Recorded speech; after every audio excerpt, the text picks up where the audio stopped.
Okay, I'm calling the meeting to order. This is the Committee of the Whole, Public Works, Environmental Services, and Facilities.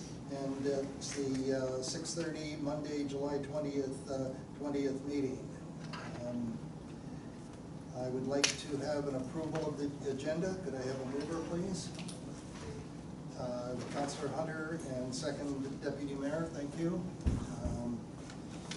All in favor? Aye. Yep. Okay, thank you. Oh, and by the way, everybody did receive the second agenda that came out with the showing the delegation. Yep. Okay, thank you. Okay, we'll go to number 3, disclosure of pecuniary interest and the general nature thereof. None by me. None by me. Hearing none. Thank you. Okay, business arising from the previous Committee of the Whole meeting minutes, if any. One item. Did you have one? 190. Yeah. Yes, you go ahead. So on page 6 of 66, where we at item number G, that would be disposal of surplus goods to the brush hogs. The township could get the most value. Never suggested that the items be sold by an online auction, and it was followed up by a motion that was carried. And I'm just inquiring to notice to determine whether those two pieces of equipment have been delivered to the auction sale. Mr. Chair, I'll let the Director of Operations update you on that. Through the chair, the auctioneer has been contacted. He's been down to take some pictures of the equipment, which is still located at Pittston, and we were going to sell as is, where is. So the road supervisor was put down as a contact for any information inquiries, or if somebody wants to come and inspect them. So is it online? Are they online? They're not online yet. They were off for, I believe, this week. They're not doing any auctions. They're revamping their auction site itself to make it more efficient, I guess. And he was talking possibly at the beginning of next week entering it in the auction. So the actual date of the auction isn't set yet. He needs to get enough stuff together for a full auction, and then it'll be listed. So is it determined whether these two particular pieces of equipment will be sold by online auction or live auction? I believe online auction. Okay, all right, thanks very much. Thank you very much, Mr. Chair. Okay, anything else from anyone? I do have one. Actually, I have two. I'd just like to respond to the Director of Operations' comment regarding as is, as where. I would strongly urge you put in as well as seen. As is, as seen, as where. The other item I have is regarding the signage for the yards, the new Clean Yards program that we're working with. I just wanted to say that we're getting extremely positive feedback throughout the whole. I've had signs up now for 2 weeks and in 2 various locations, and nothing but positive comments on that. You're here. Thank you so much on that. Okay, is that it for business arising? Good, thank you. Okay, the next is our delegation and presentation, and we have Michael LaRose with us tonight, who's going to give us an update on the Fort Town Run. Due to the COVID-19 situation, I understand there's been some changes, and everybody has either got a hard copy or an emailed copy to you. So, Michael, the floor is yours. Thank you very much.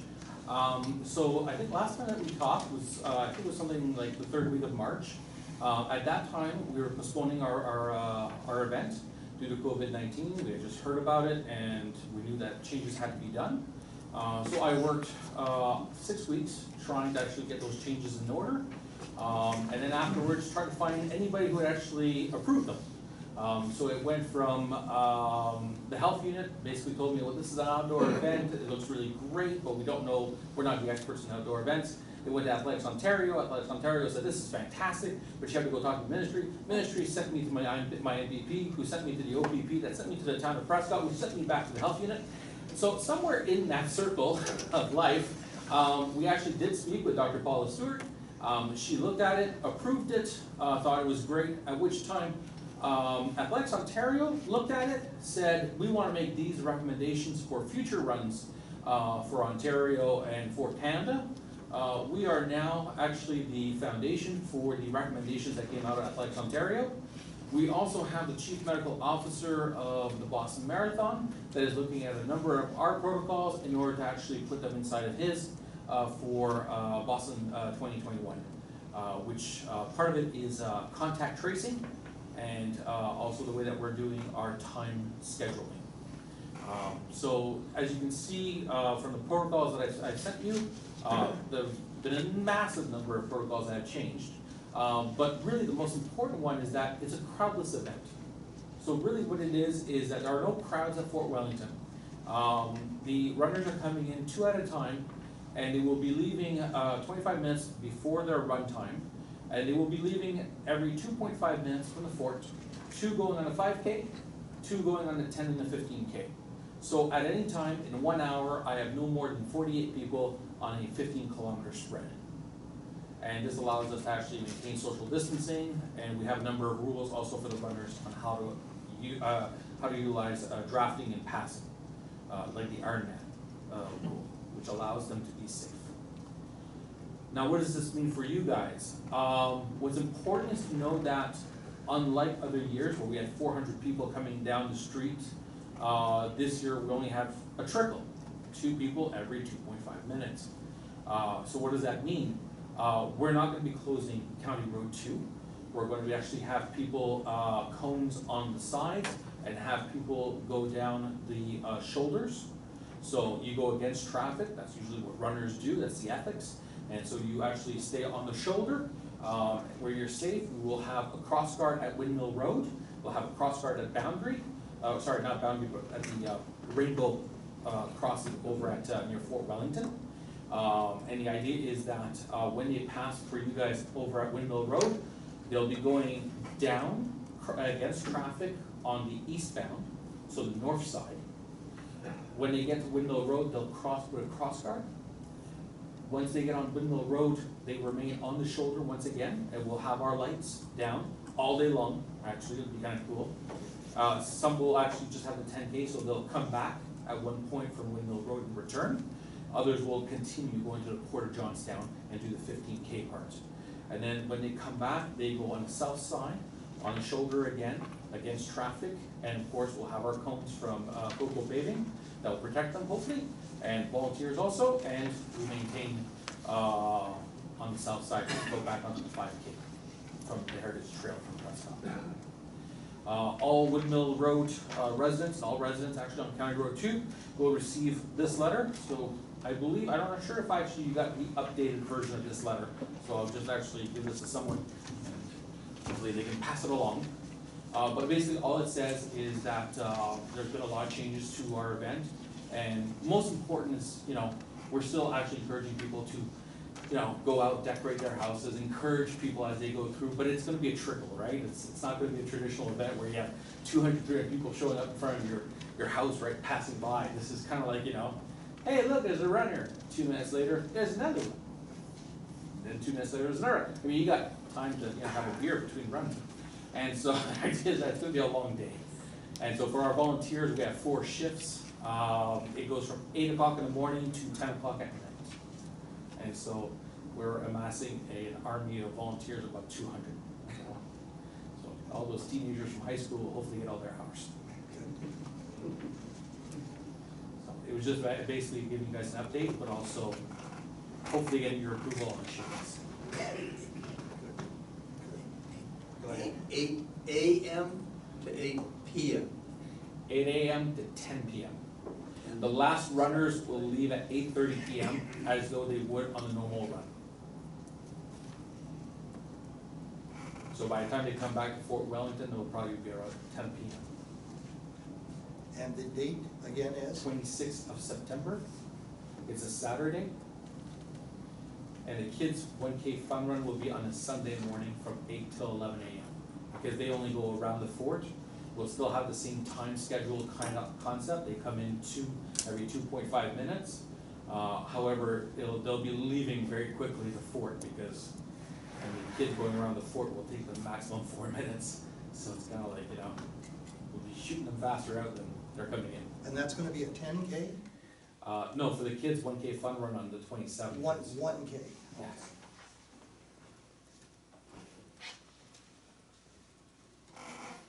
So what do you, Yes, go ahead. so through the chair, what are you looking for from us here in the way of an endorsement? First, awareness of what we're doing, but number two, also approval of the letter that will be sent, given from door to door, because we actually everybody have a letter on Windmill Road and on County Road 2, and also throughout all of Prescott. So basically, this letter is directly for those on Windmill Road and on County Road 2. And I think third of all is just support from the Township of Edwardsburg Cardinal and Lees and Grenville in, how may I say, promoting, in a sense, in advertising it on your website, in bringing awareness to it. We are the first and only approved by their health unit event right now in all of Ontario, running event, and possibly only through Canada. The only ones I've heard that have actually had it on right now are 5Ks, where they had like 30 or 40 people, and what was later found out, they did not have approval from the local health authorities. They were all fined $5,000 for it. We don't have that issue. We've been approved. It's gone through councils, it's gone through checks and balances. But the approval is with the MOH, Medical Officer of Health. Absolutely. Now, that's one thing. The other thing, you said approval of the letter. Was the letter, I have just looked through this. No, he's just dropped it off. You have one letter, actually, if you turn it around, I see it right now. That's what your letter looks like, yeah. I mean, there shouldn't be much of a difference. The only difference is, my wife actually put on this letter the logo that we have for our new race. It used to be steampunk, right? It was gonna be the theme this year. It's now changed to Prescott Running Strong. But the, you said that's going to the homeowners. Yes. On Windmill Road. Yeah, I don't think that's not the letter that they have. That is not the one? I don't think I have that letter. No, so Well, that's it was one. included, yeah, it wasn't included in the email. You don't have the letter in your packet. Okay. Oh, Okay. So that letter then will be circulated to the members of the committee and council, and will we approve this on Monday night? Is that, or are you looking for approval tonight? That is up to you. If you want to, we can actually read you the letter, or is there a way of actually getting photocopies done very quickly? be approved by council resolution. Yeah. It's a letter that's very similar than our letters from the past, Okay. informing Windmill Road, that there's no obstruction of traffic, that they able to actually leave their homes whenever they want, just to let our volunteers know. Just being careful of the runners. Chair, can I ask you? You shook hands, yes, go ahead.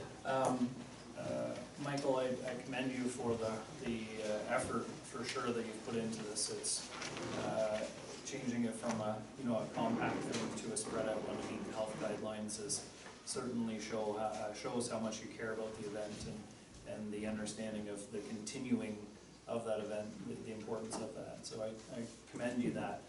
My question would be, in the old way of doing it, we were going to open the port up. And that always concerned me.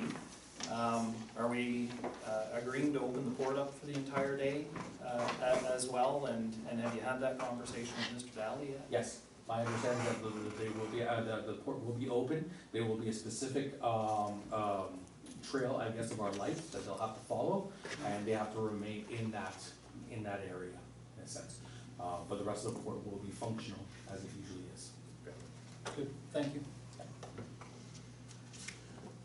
Any other questions for Mike? Well done, Michael. Well done. Just wondering if there's some way we can get our logo on the letter? Or the Absolutely. logo on the letter, For both. or both.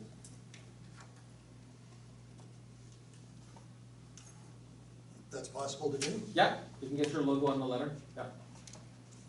What do you need from us to do that? Actually, I already have your logo because Oh, okay. we have a flag for you guys. We have a flag for the Township Edwardsburg Cardinal that will actually be lit up and on the course at the 7K marker, if I remember well, all day long. Nice. The 17th mile marker? The 7K marker. The 7K, okay. So basically, everybody going in the 10K, 15K will actually see your marker. Where's the your flag. 7K marker? 7K marker is right before Windmill Road. It's as Windmill Road begins, there'll be a Okay. 7K marker right there. Good. Almost the boundary. Good. Yeah. Actually, I should be able to actually send it to Rebecca, a copy of what the picture will look like. Terrific, terrific, I'd like to see that. Good. You could slip the port emblem on there too, our port emblem? The Port of Johnstown already has two others, and, cause I guess, Robert got all the businesses on the port, so I think there's a number of them that have got their own flags. So, Mr. Chairman, Yes, go ahead. so I guess what we're looking for is some sort of something to come on our council package next weekend. Correct. I'm assuming you're looking for a council endorsement, so this is a committee, would have to come to council for endorsement next Monday night. So my question would be to staff, do we need a mover and a seconder to take that? Through the chair, it's completely up to you. There's also been direction from council at this point, so either way I can draft a resolution. So you've got enough information then to do that? Okay, good, so it'll come next Monday night. Thank you. Okay, I see no other questions. Mike, if you so desire, you're welcome to stay for the rest of the meeting. Thank you very much, I think Or- something's waiting for me.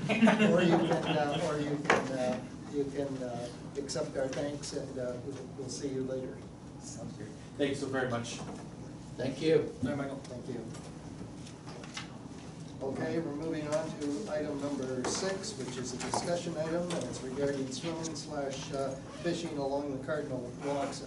2 weeks ago or 3 weeks ago, I asked staff to put this on the agenda because the very day that we put the installation of the docks at the pavilion, there was a situation where I happened to be right there, and there was 2 or 3 people fishing off the pier, and a boat came up to moor at the dock, and there was words, there was nothing heated. So I thought maybe we should have a discussion about perhaps doing signage on the docks or not. However, oh yes, and there was one other instance at the boat launch where a couple of ladies had brought lawn chairs down from somewhere and set them up on the dock, and boats were trying to get in and out. Of course, they set them up on the walkway out to the parallel docks, and they would not move. They just, the boaters were trying to get their boats onto a trailer, and those ladies would not move. And so anyway, regarding that, in the last 2 or 3 weeks, things seem to be pretty stable down there. I'm not getting any complaints regarding boats and/or swimmers and/or people and/or fishermen. So it's on the agenda. If there's a comment or two, I really don't think we need signage at this particular point in time, but I'd just like to hear what the rest of council has to say, or the rest of the committee has to say. So I'll start with Councillor Dillawa. Well, please don't put signs up. It's good. Kids, fathers and mothers fishing, I don't have a problem. Actually, I kinda like it. I went in there by boat, 2 of them, the line, they tied me up, so I couldn't beat that with a stick. I have no problems with that. I'm glad to see them using it both fishing and docking. And swimming. Don't put any signs up. Mr. Mayor, Any Well, comments? I'm happy, I was down there yesterday, there had to be 20 people at that launch ramp. Yeah. Two parked in beside each other, loading three watercraft, a big boat and two watercraft, and lots of people. And everybody helping everybody else out. Gosh, I just can't imagine people putting chairs on the ramp and then just refusing. to Well, I move. know they're down there quite regular, those two women. Yeah, I didn't realize that they wouldn't move. But no, they would not move, boy. They, Deputy Mayor, any comments? Yeah, no to signage. I can't say how excited I am to see so many people using our waterfront and coming to our township, especially as we consider making such a sizable investment over the next several years there. It's, if there's a better public meeting happening than what's going on down there right now, I don't think you'll ever have one, so, that'd be. Councillor Hunter? I don't have a problem with it, there seem to be, from what I hear, they're working things out. Most boat launches and stuff, sometimes you run into a little dispute sometimes, but they generally work it out themselves. Only, I wasn't down on the weekend, but the only query I'd maybe have is if there's that many people around the ramp is where we're keeping our social distancing. Crowding in that much, I know there's a lot of other towns running into a lot of problems with this, I wouldn't want to see us getting into that problem, so. To be quite truthful, I haven't seen too much in the way of non-social distancing. I think everybody is trying to keep distance. even seen with masks on. Mr. Packwood? I think it's great. We've been down there quite a few times during the day, and it's wonderful to see the young people down there fishing and just enjoying themselves. Oh, yeah. It's That's great. right. Oh, gee. Yeah. And Mr. Bush? That's all been said. Yeah. So the consensus is no signage staff, that's fine with me. And we'll just move on to our action. Yeah, that's right. They're gonna take a beating. And they are taking a beat down there. Those two Boy, are women. they? Okay, we're at 7, action and information items, and 7A is our first, and it's the second quarter facilities maintenance report with Arena Hydro summary. And I believe, Mike, do you have some things that you want to highlight on this? Yes, thank you, Mr. Chair. Because there has been no rentals for the last 3 months, that's why there's no stats report, so I figured I would give you kind of a breakdown of our electricity costs for both arenas for the last 6 months for 2019, and then compare that to the previous time last year, 2018. So the first chart that you'll see is the back of the arena. The Spencerville Arena has 2 services.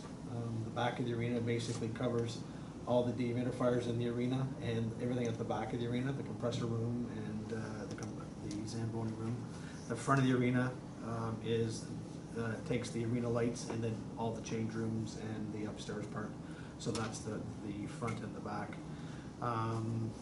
As you can see, the reduction, there is a reduction on pretty much every month from last year to the year before. What you will see a little bit different on the Ingredient Center, obviously the last 2 months, April and May reports are showing a greater reduction, and that's because we didn't have the ice in this year as opposed to last year, where you see that we were using 2778 and 1922 kilowatts per day.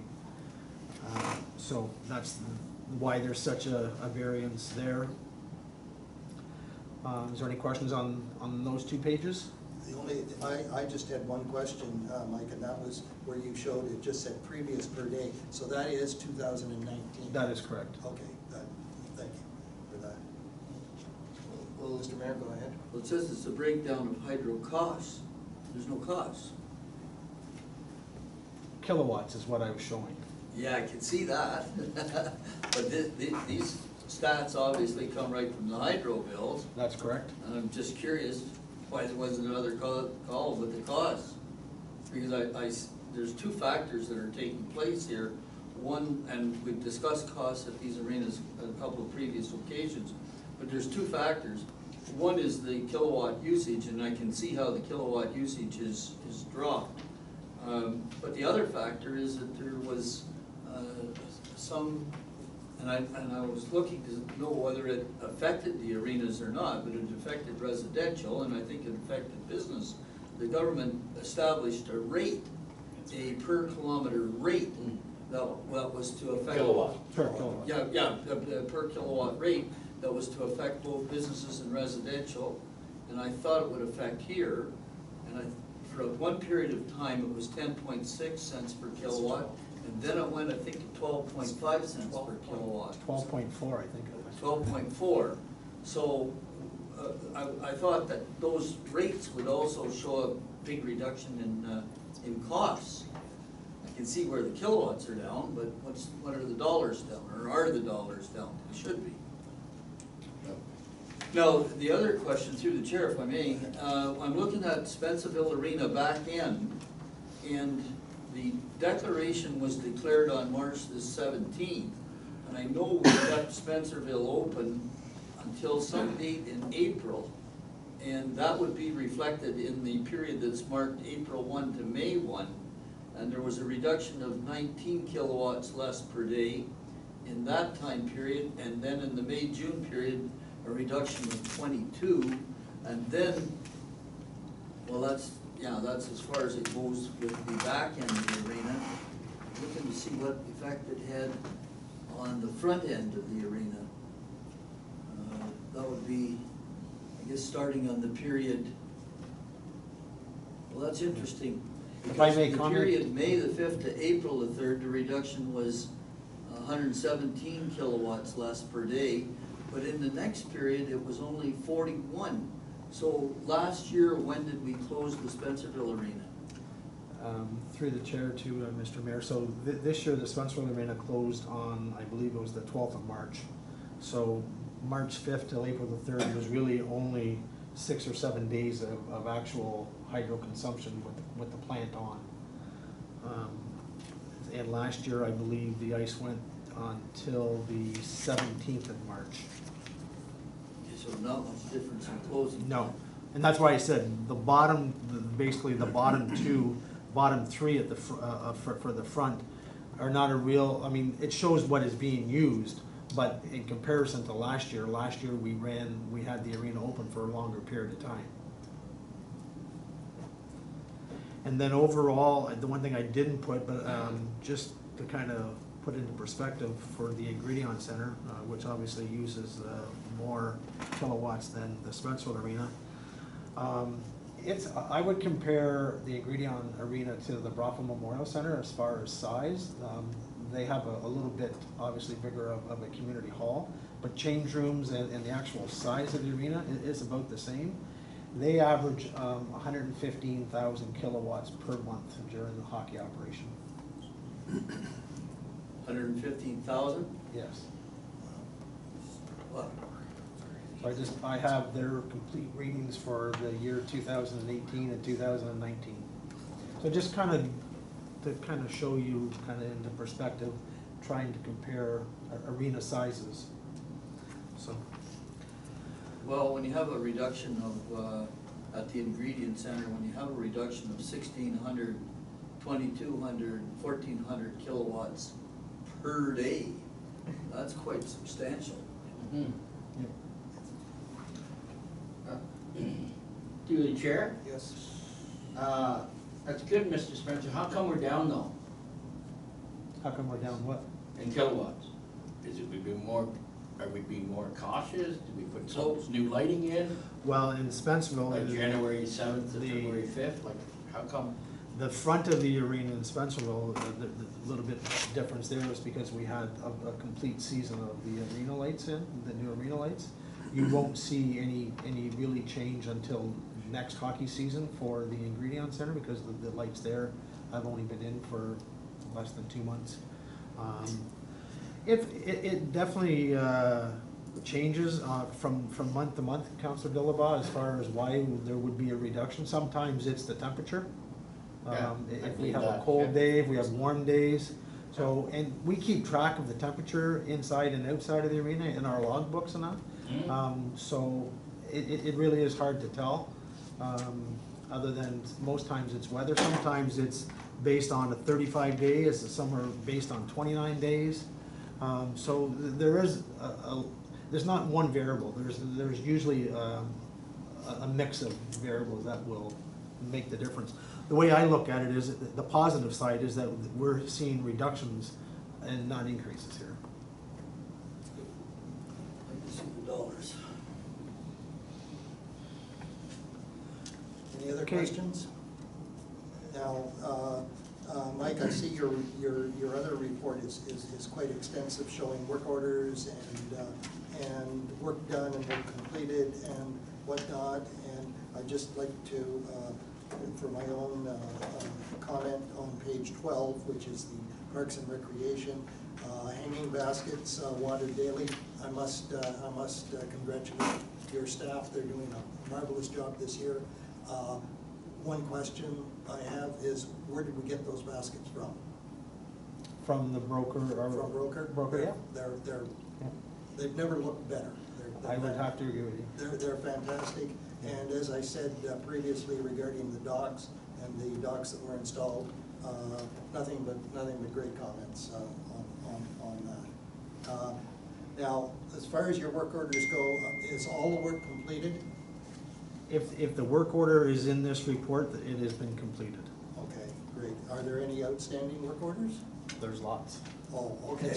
They're ongoing. So the Yes. way this works is the work order gets, I set the work order up when we have the project that is started, and it gets completed once I get the final invoice. Okay, there's nothing pending that we can get fined for?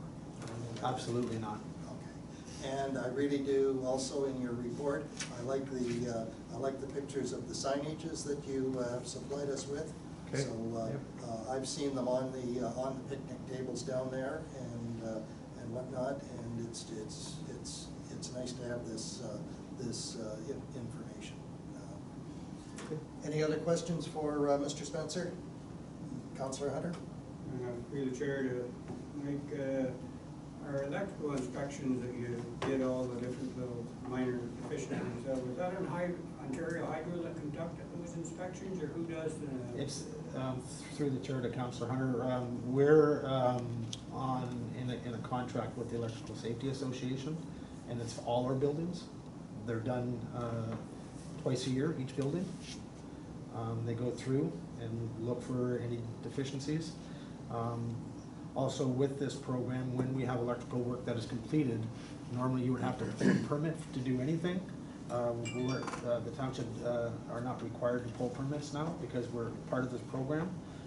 We still have to have certified electricians do the work, but everything goes through their program, and if we have something done, I log on to the Electrical Safety Association's website, indicate that this building has had this such project done, and it's completed and signed off. I indicate who the contractor was, what work was done, and they get a copy of that. So that's basically giving proof that we have had someone that is certified to do the work.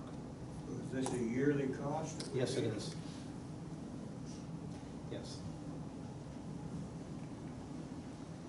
Okay, anything else? Mr. Mayor, go ahead. Well, I'm gonna be a little bit on the negative side here. There are 7 of these reports for the Electrical Safety Authority. And they point out things like extension cord maintenance, and then they point out in a set of different places, broken ground pin on extension cord removed on site. And they expect that to be repaired or replaced.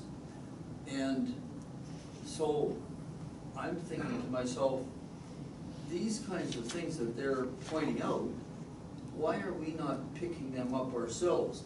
I mean, we've been at this long enough that we should know the standards. And yet and when I read the actual detail of the reports, covers installed on all electrical boxes. They want an old coax cable in the conduit removed.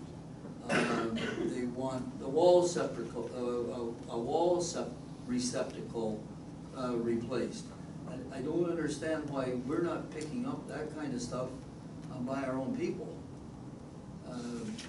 And then, of course, I have the hard time with the way this report was presented to us, relating the work orders to the site visit reports, because the work orders just seem to, there's 7 site visit reports, and the work orders just seem to be scattered through them, not related to each individual report. So I'm just having a hard time reconciling it all, but I take some comfort in seeing that all of the defects are basically signed off in that right-hand box. It says initial if corrected, and I see that most of them are corrected. But again, receptacles talks about storage of things in electrical rooms. Talks about broken pins on extension cords again. That appears about 4 or 5 different places. So I hate to be negative, but why are we not picking these up ourselves, Mr. Chairman, through the chair? Through the chair to Mr. Mayor. Each building is inspected by staff. I can't say that we're experts at it. We definitely do not have a master electrician on our staff. And if there's something that needs to be replaced, sometimes I can walk into a room and look at something and think it's okay, and then someone else could walk into it and think that no, that needs to be replaced. So that's why we have this program with the Electrical Safety Association to make sure that we are in compliance with everything. Well, it doesn't take a master electrician to know that you have to have a cover on a receptacle. Anyway, Mr. Chairman, I don't want to belabor this point. Any other questions? Okay, thank you, Mr. Spencer for that. We'll move on now to the 7B, which again is the reopening process, and I believe, Mike, do you have something you want to bring to our attention? Yes, I do. I'll just briefly outline. I mean, as we all know, we moved into stage 3, which allows us to have greater numbers of people at an indoor facility. As such, we will be opening up the arena, the Ingredion Arena, on the 15th of August. Just indicating here, it just says for the first month, all users will be utilizing for conditioning camps and skills and drills. There'll be no shinny hockey of any type. I've had quite a few calls since stage 3 went into effect. I don't anticipate that we will have a problem renting the ice. In stage 2, a normal person like Deputy Mayor Deschamps, he couldn't have come and rented the ice for an hour from us in stage 2. Stage 3, you are allowed. So just private individuals will be able to rent the ice. I've had a number of lengthy conversations with Kim McCann from our local health unit, and pretty much everything that I'm setting up and putting in place it meets with the requirements of the health unit. The only thing that the private individuals will have to do for the first month is they'll have to supply us with a list of names of individuals that are going on the ice. Ice rentals will be 1.5 hour blocks as opposed to an hour. The hour and a half then allows staff that extra 30 to 40 minutes in between rentals to desanitize the change rooms that will be used. Players will be able to use the change rooms just to put their skates on for the first 2 to 3 weeks, and then we'll see how the transition goes of people coming in and out of the facility.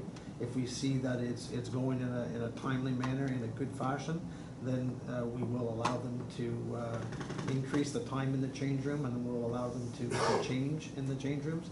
Showers will still be off limits at that time. we'll turn the plant on August the 5th, and as indicated, be ready for the 15th.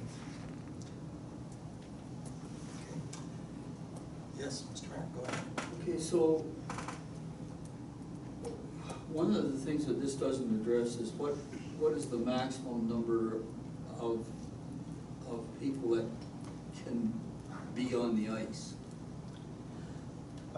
Through the chair to Mr. Mayor, sorry. Kim McCann and I had a conversation last week. Kim's comment, well, it's 50 people that can be on the ice. Now, I've asked Kim to speak to the province about getting some clarification to whether or not the coaches can be considered not part of that 50 group. Like, realistically, you're not gonna have 50 kids on the ice. You just won't. The only time that really happens is potentially King's tryouts. They may have 40 to 50 kids on the ice, but realistically, the most that you're gonna have on the ice now, because there's no games being able to be permitted, most kids you're gonna have on the ice is 25. Okay, so I'd like to go on from there. So if we look at it from the point of view of, this ice is being rented, is it being rented by private individuals, or is it being rented by teams that are gonna bring, or by an association that's gonna bring the kids there for conditioning purposes? And the reason I think that's important is that, well, follow me through here. We've got 25 kids coming on for an hour and a half time slot. First of all, did they pay for the whole hour and a half? That's the first question. Second question is, says they come in already dressed except their skates. So you got 25 kids coming in, they're already dressed, they're gonna put on their skates in a change room. So let's assume that for safe distancing, they need 2 change rooms. How many change rooms is there in the Ingredients Center? Through the chair, we have 6. 6. All right, so this group of kids comes in, they get split into 2s, 13s, and they take up 2 change rooms to put their skates on, and 2 change rooms to take their skates off, and they leave the building. Then we say, staff has 30 minutes to disinfect the change rooms. Well, I don't understand why the next group isn't coming in right away into 2 different change rooms. And the staff can be disinfecting the first 2 while the second group of kids is on the ice. I don't want to lose the revenue time in between that. And now, mind you, maybe that's not what this briefing note is telling me, but that's what I'm reading it. If I may comment through the chair to Mr. Mayor, the hour and a half rental is the hour and a half that they get on the ice, so they get 80 minutes. And typically, what we will do is one rental will have 2 change rooms. The second rental will have change rooms 3 and 5. So, and then when the second group is on the ice is when staff will be cleaning the 2 change rooms from the first rental. Okay, but what's this sentence, this paragraph that says, staff would then have 60 minutes to disinfect the change rooms and all areas leading out of the facility? That implies to me that there was nothing taking place during that 60 minutes. So you're telling me I'm not reading that right? That is correct, sir. But that's what the words on the paper say.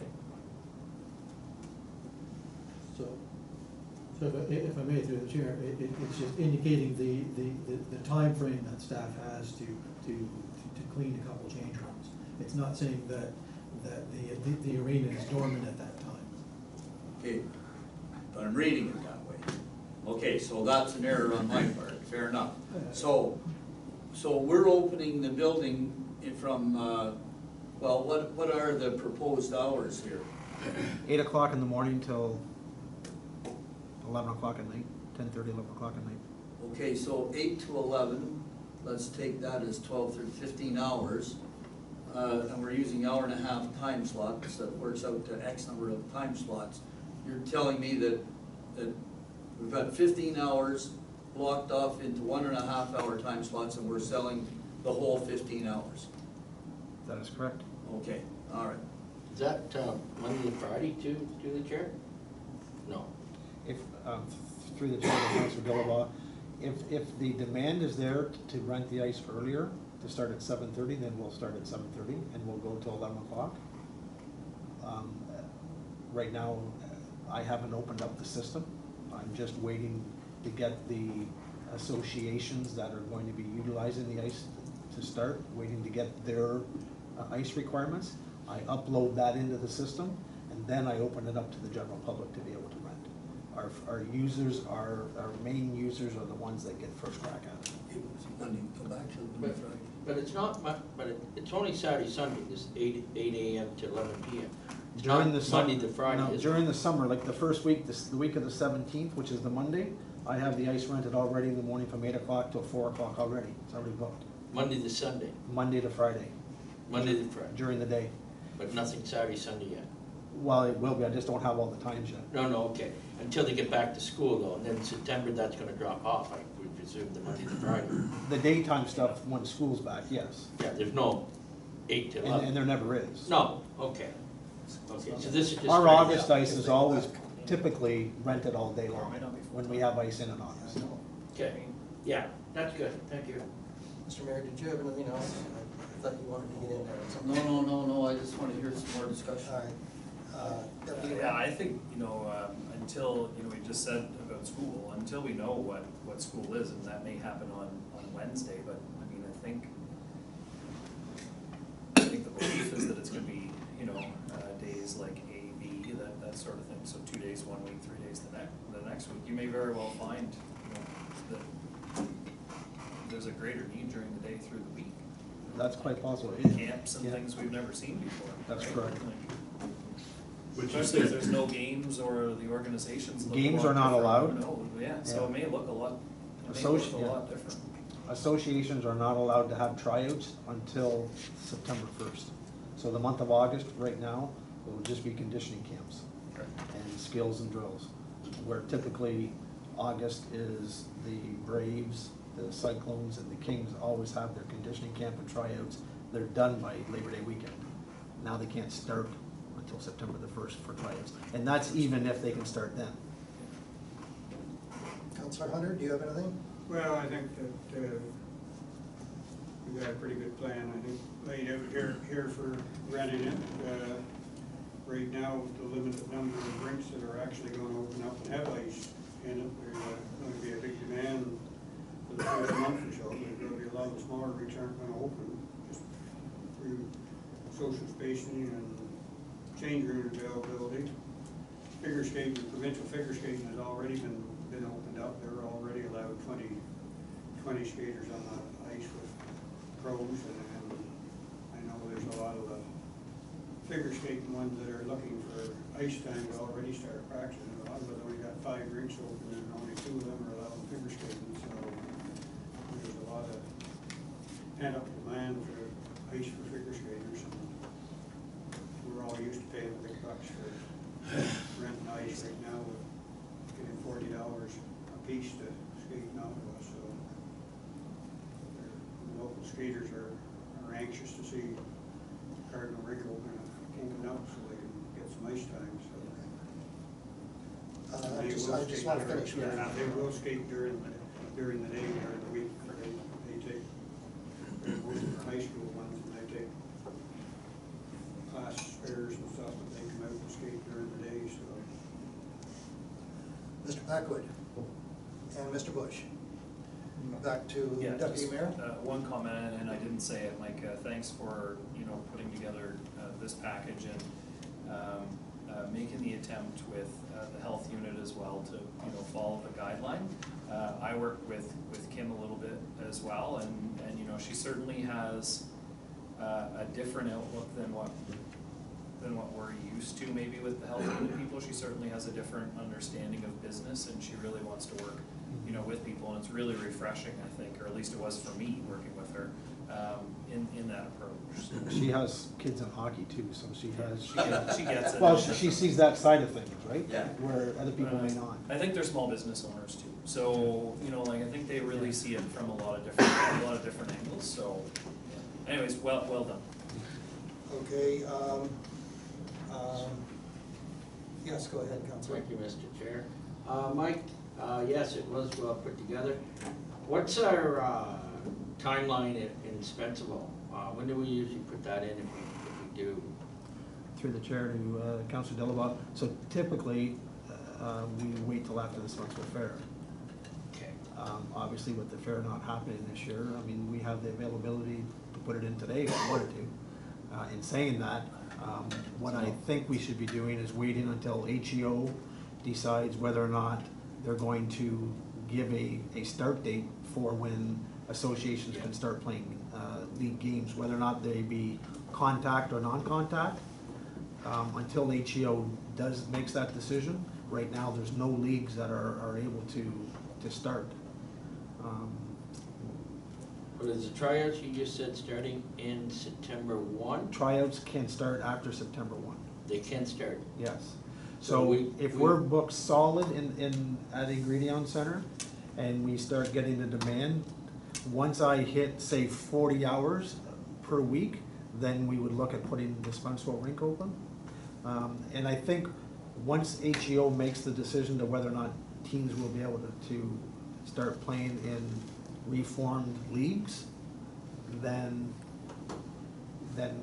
we could put the ice in. If not, then I don't think it's wise to put it in until we have the full availability of the ice. So 40 hours, so yeah, we can do it in the middle of, how long does it take? 15 days? We can have this rink in about 7 days. A week? Yeah.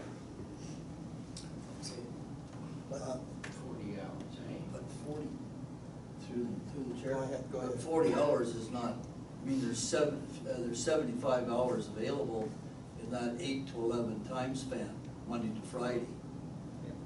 That's why I said 40 to start.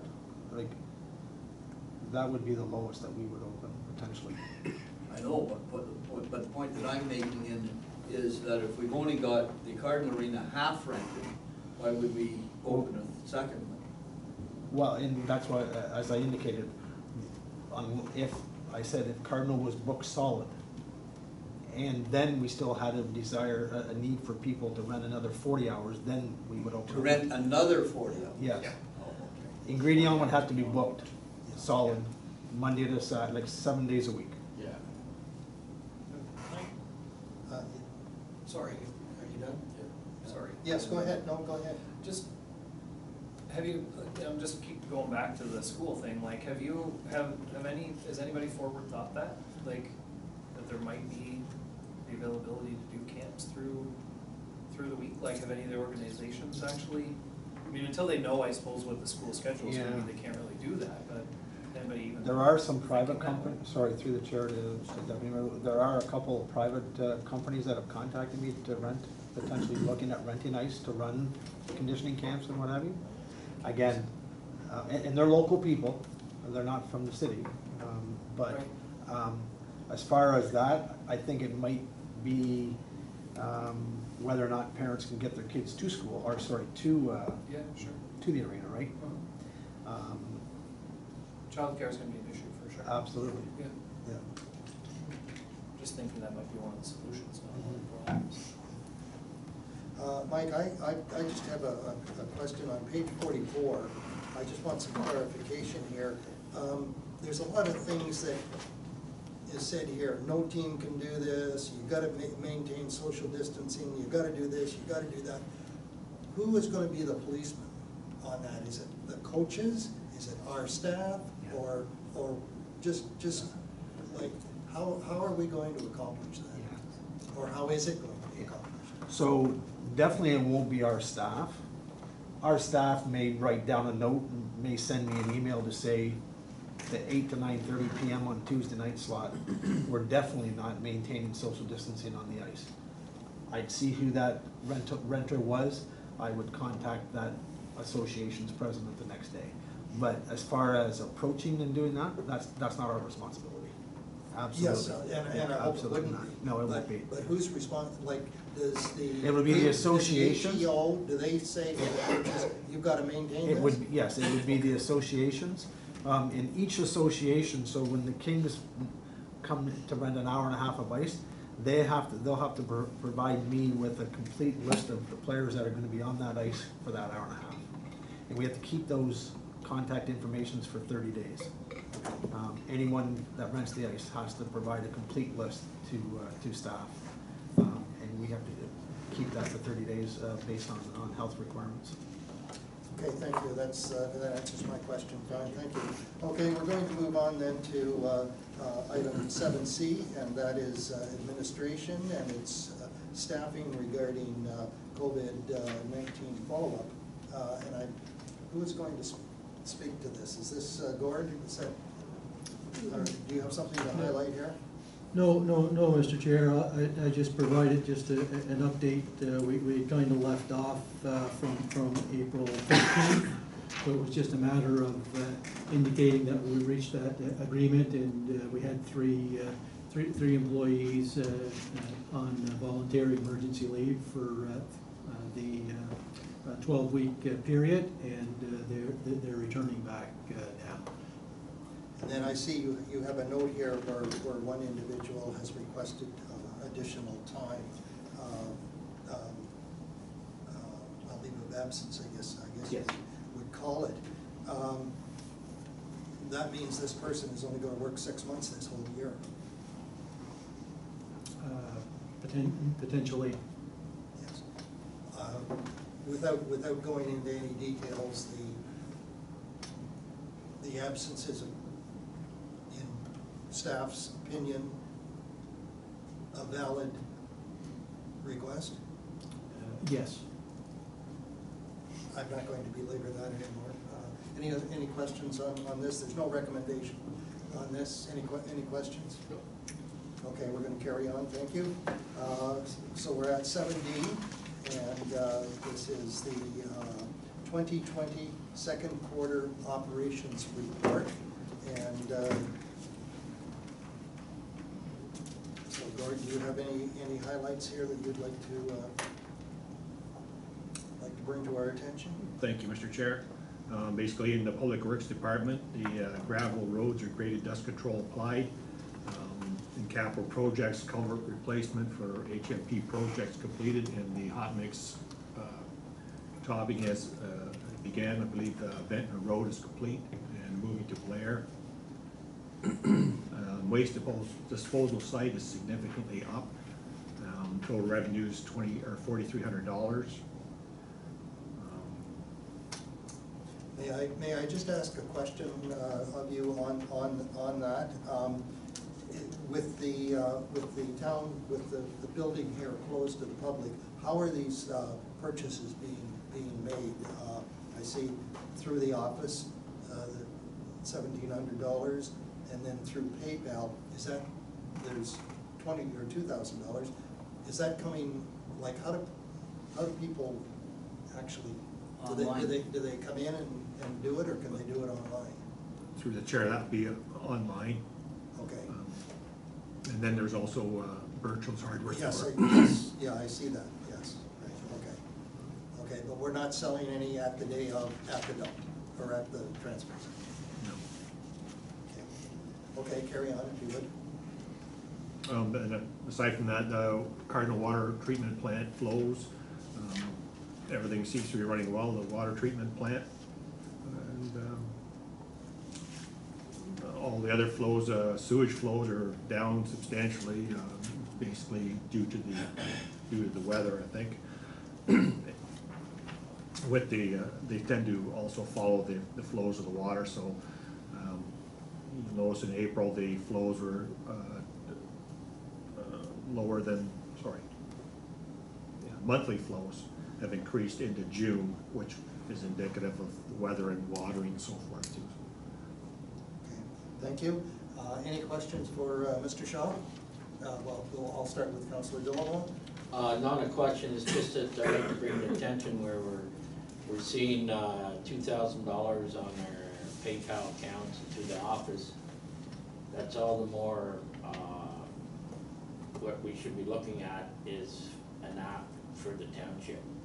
As you can see, if they're doing it by PayPal, if we had our own app, it would even double, I'm sure. So just want to throw that dig at you.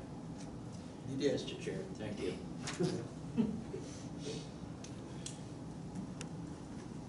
Mr. Mayor, do you have any questions? A couple of questions. So first on page 47 of 66, just curious, where we're talking about the Prisman and the Greenfield chlorine residuals. The sample location was changed on March the 24th to Riley Stations. I just was wondering what that meant.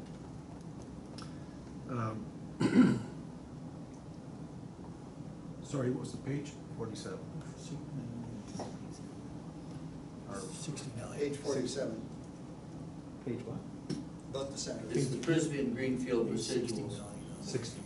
2 of 3.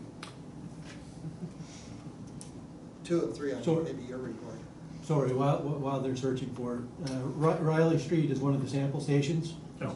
We've got an outdoor sample station that we're able to monitor chlorine residual. Okay, but, but isn't Riley Street in New Wexford? Correct. So I thought residuals were always taken at the end of the line. So they certainly are, typically, I believe that they've been taken at Presmian as well as Riley Street. Typically at Greenfield and at Prismium, but the note says there, on the March 24th, there was some restrictions at the guardhouse at Greenfield, and they didn't want the access for the sampling, so they did them at Riley and at Prismium, because that was their other choice for a sample station that was ready, available, and you wouldn't have to worry about restrictions for entering the building and so forth. Okay. But it was only for that one day. No, it's ongoing, and then actually, I think they do some of the other, not the regular BACT samplings, but some of the other samplings go on it in the hamlet. Anyway, so, Mr. Chairman, so just an overall comment here on this section of the report. So this section of the report provides me with observable, measurable results. And I just want to comment that within the reports, we see that we're meeting the guidelines on pretty well all of the metrics. So that helps me. The section 2, with regard to waste disposal, again, it's a report that gives me some revenue figures, but I can't compare them with the expense figures. How many times, for example, during the quarter was the bin moved off-site to its final destination? I think we take the bin to, or the bin gets taken to Moose Creek. So, I don't have a mechanism to judge the offsetting expense. Then I go up to section 1, which is the public works sections, loose and hard top maintenance. All gravel roads graded and dust control applied. Well, how many kilometers of gravel roads were graded and how many kilometers of dust control was applied? Did we apply it to all the gravel roads, some sections of the gravel roads, one pass or 2 passes? It doesn't really enable me to judge the effectiveness and the efficiency of that program. Maintenance of roadside ditching is completed on several roads. Well, how much of the roads? How many kilometers of roadside ditching? First pass, second pass? How do I judge what's happening here?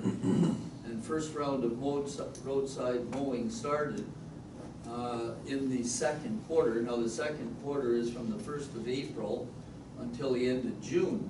I would have thought that in that quarter, between the 1st of April and the end of June, we would have had a couple of rounds of roadside mowing completed, but it doesn't tell me that. So I find that very vague, that portion of the report. So I just, through the chair, if I may, ask if we could get a little bit more detailed information on the next quarter, if that would be possible, Mr. Chairman. Mr. Chair, that's noted. Thank you. All right, any other questions regarding this report? There's no recommendation for this report. Hearing none, we'll move on to 7E. Now, there is a recommendation with this, and this is operations, and it's the drinking water quality management third-party audit. And I also see that there was a certificate granted that you have copies of in your briefing note. So on that, Gord, would you like to highlight some issues here? Certainly, thank you, Mr. Chair.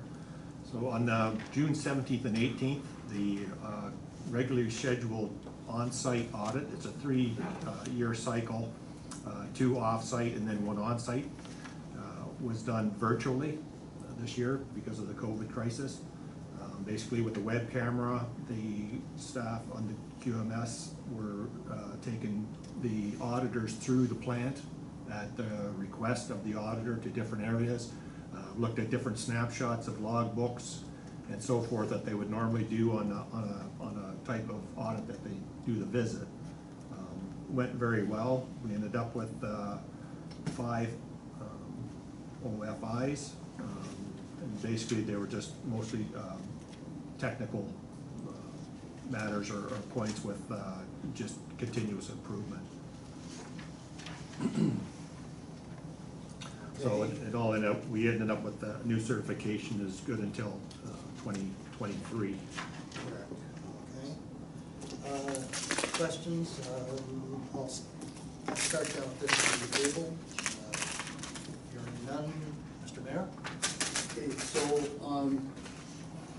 through the chair to the director, so on page 2 of 2 of that report, policy implications, that Edwardsburg Cardinal Environmental Services maintains their accreditation to operate the Cardinal and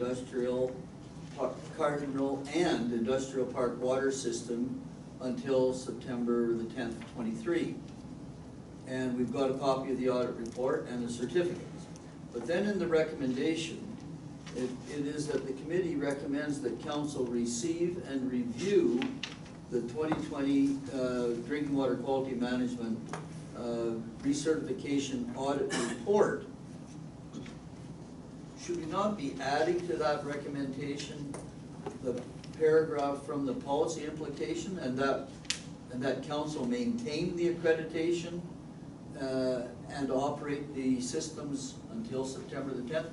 It's there in the policy implications, but it seems to me that we should be recommending to council that become a priority project or become part of what we're doing here. Not that just that we're receiving and reviewing the report, but that we're committing to maintain the accreditation. So I'm just asking, would you like that phrase added to the recommendation through the chair, if I may? Through the chair, Mr. Mayor, the system is set up so that accreditation is required by the MECP in order to run the water treatment plant. So basically, it's not to belittle or to overlook your point, but the fact is that that is something we have to do by law in order to run the water treatment plant. So this is basically in order for council to review, ensure that you review it after the auditor has gone through and approved, basically re-accredited us for the 3-year period. Does that satisfy your concern, Mr. Mayor? Not at all. The report does follow the briefing note, part of the briefing note. It's the difference between cause and effect. Staff? So, through the chair, if committee would like to amend that to add that addition, that's certainly up to committee. Thank you. That gives me some, I'll ask the question. I'll start at the far end of the table with Mr. Bush. Add the paragraph in, or no? Well, it solidifies it, I guess, but. Mr. Beckley? Yes. Councillor Hunter? I don't think it really matters one way or another. You gotta law says we have to do it, so. Deputy Mayor? The paragraph would be the paragraph that's policy implication. Yes, that's correct. Sure. Yeah. Myself is good, Mr. Mayor is good, Mr. Dillon? I'm not gonna hold the Okay. this one. Sorry. Okay, it's a consensus of committee that the paragraph would be added. So the recommendation then would read that committee recommends that council receive and review the 2020 DMS recertification audit report, and that Edwardsburg Cardinal Environmental Services maintains their accreditation to operate the Cardinal and Industrial Water Park system until September 10th, 2023. Am I hearing that's the correct?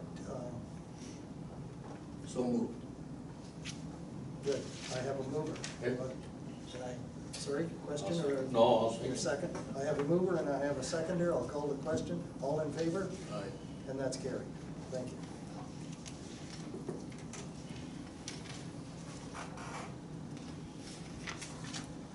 Okay, that brings us to 7F. And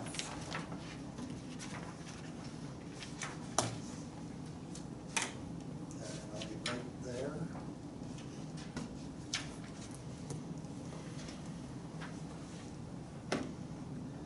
And there is a recommendation with this, and this is the 2020 Hot Mix Program, and I believe this refers to Hudson Crescent with the addition made up of this. And would our CIO like to give us a rundown on this? Certainly, Mr. Chair. This is just a matter of, instead of doing part of Hudson Crescent, we'd be able to complete the full length with the potential of an additional sort of upset or contingency amount of 45,000. So, looking for committee to approve an upset amount of 45,000 to proceed and complete the full length of Hudson Crescent. Okay, thank you. And the recommendation reads that committee recommends that council approve an additional upset limit of $45,000 to the original 2020 Hot Mix tender award of $476,500 in brackets R 2020-152 to complete the length of Hudson Crescent under the 2020 Hot Mix paving contract. Could I have a mover, please? Mr. Packwood, could I have a seconder? Seconded. We have a seconder. And the question, all in favor? Aye. Aye. Opposed? I was wondering, we're not having any discussion on this. Oh, I'm sorry. Okay. Good point. Sorry, I think I got carried away there. So, Look at the 10. anyway, yeah, okay, let's have, any questions regarding the briefing note? I'll start with Councilor Hunter.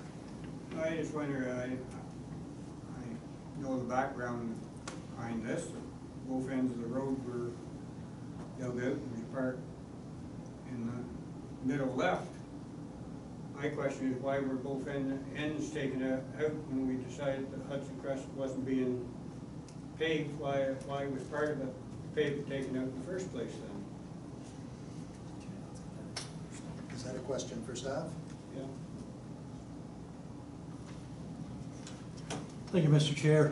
One of the items with respect to the intersection, we went to remove a bit of the intersection at Hudson Crescent, but as the project unfolded with the quantities, staff was able to stretch out a little bit, do a little bit more work within that intersection. So. It seems like by stretching our budget a little bit, all of a sudden we inherited a $45,000 over expenditure.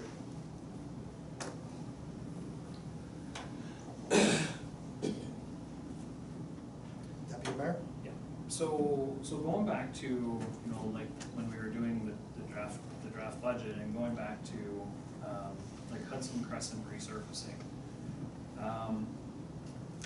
In the right-hand column, it just says resurfacing 2 sections, 0.2 kilometers from Blair Road to Judy Place, plus 0.2 kilometers from Hudson Crescent to end of road. So were we originally only planning on doing 2 sections for 54K, or were we originally planning on doing the whole crescent for 54K? I'm a little confused when I look back at that note from what the pre-budget was. It almost sounds like we were planning on doing 2 pieces anyways, not the whole crescent. So And now we're ending up doing, So through the chair, Hudson Crescent is divided up into 2 sections. right, So, though, in the original tender, those 2 sections were going to be completed. okay. Mr. Chairman? Yes. Yeah, just a comment from my point of view. The point is that on a crescent, it's always the 2 ends that get the most use. And they were pretty badly alligatored, and I think I can understand without much difficulty why staff ended up working backward from the Blair Road intersection backward along the crescent to get the worst of it included within the dollars that were available, because I know that when we dealt with this, goes back to our original decision to cancel Hudson Crescent and Judy Place completely, and it just seemed to me that maybe that decision was taken a little bit hastily without maybe enough information, because we had budgeted this amount and the cost came in at that amount, and in order to make it work, we dumped out 2 things and ended up coming in lower than we had available. And I think what staff was probably thinking is that within the amount that we had available, there was room to back up from Blair Road onto the crescent. And then when they finished doing that, there was only 200 meters left. Well, there's only 200 meters left on an asset, and these roads are set up to fit into our asset management plan. You don't want to compromise your asset management plans where roads are divided into sections. You might just as well finish the entire section, then the whole thing is renewed. You don't have to come back to it another year. So it made sense to me to complete the crescent. Sure. And I would agree that completing the crescent now that it's begun is a good idea, but ultimately you still have Judy Place that we're going to have to go back to and do as well, and it's not included in this and not getting done as well, and it was in the budget part of that we deferred to. So we're still going to be going back to that area next year and be doing that. So to me, looking at it, if we came in under budget for Blair Road and we had money left, I get the call that was made is made and ultimately it's done. But I mean, for me, I would have, if it was me, I probably would have come in under budget and stopped at what we had already discussed. Councilor Dillabaugh, did you want to? No, I just agree. I'm kind of a little bit confused why we do budgets, really, because we do them and then we come out, or we come back a lot more. No. And I did drive on Hudson Crescent when the 2 ends were done and the center was there, and well, the center was pretty bad. It needed to be done, and I agree that it should be done.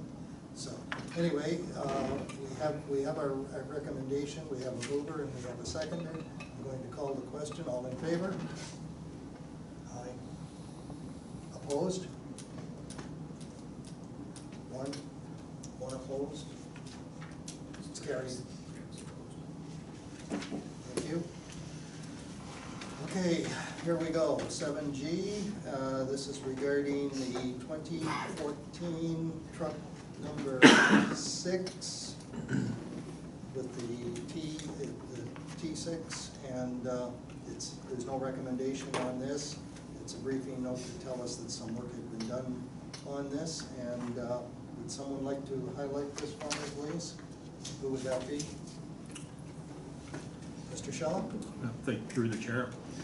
So the background is in the fall of 2019, staff noted that T6 was using abnormal quantities of engine oil. Navstar, MaxForce engine manufacturer, was contacted. They recommended substituting regular motor oil with Valvoline Premium Blue Oil. Staff followed up, and the usage appeared to return to normal. Then in April of 2020, abnormal use returned. And staff felt that the truck 6 should be inspected by the dealer, Rush Truck Center.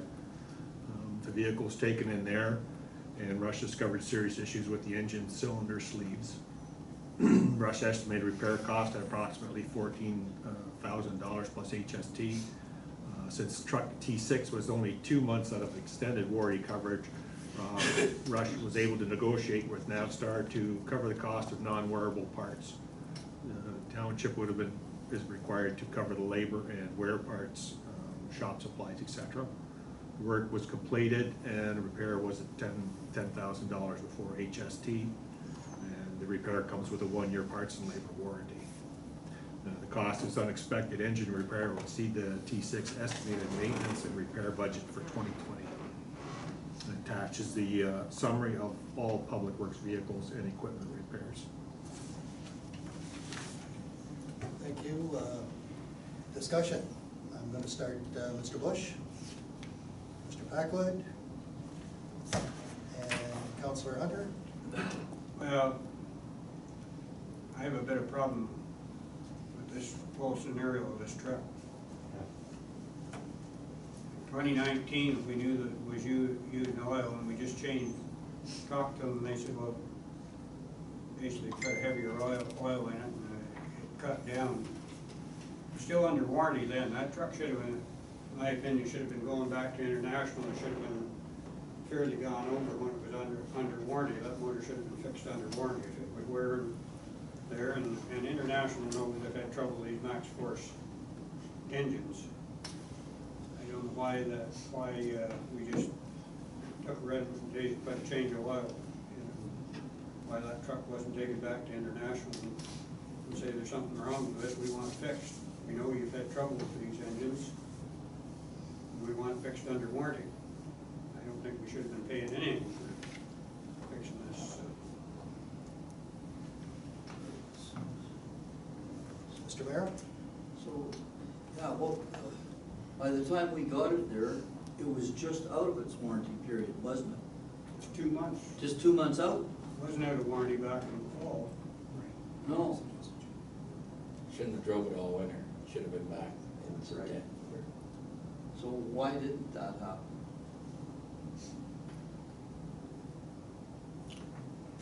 Question to staff? Thank you, Mr. Chair.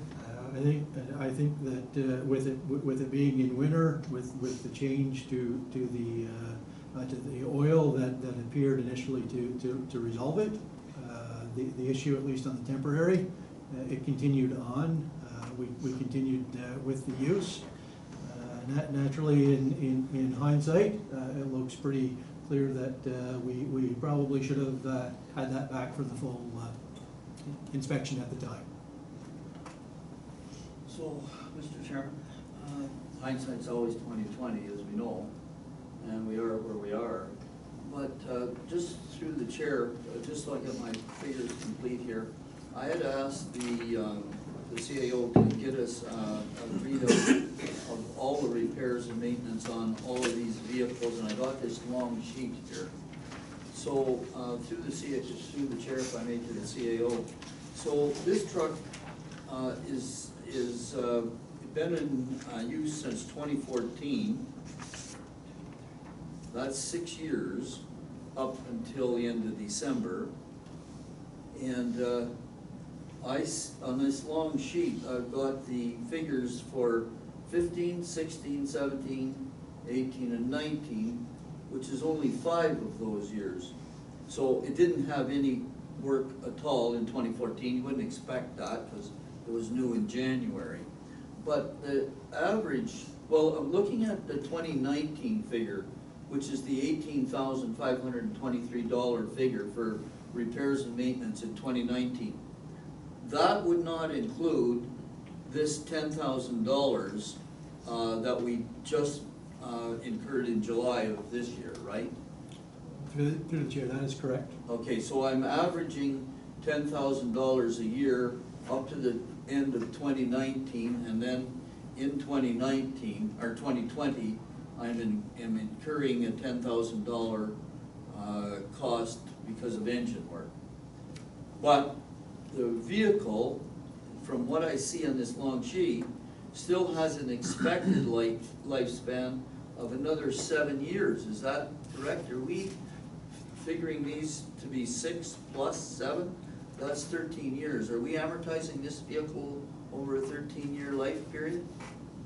Through the chair, right now, they're 12-year.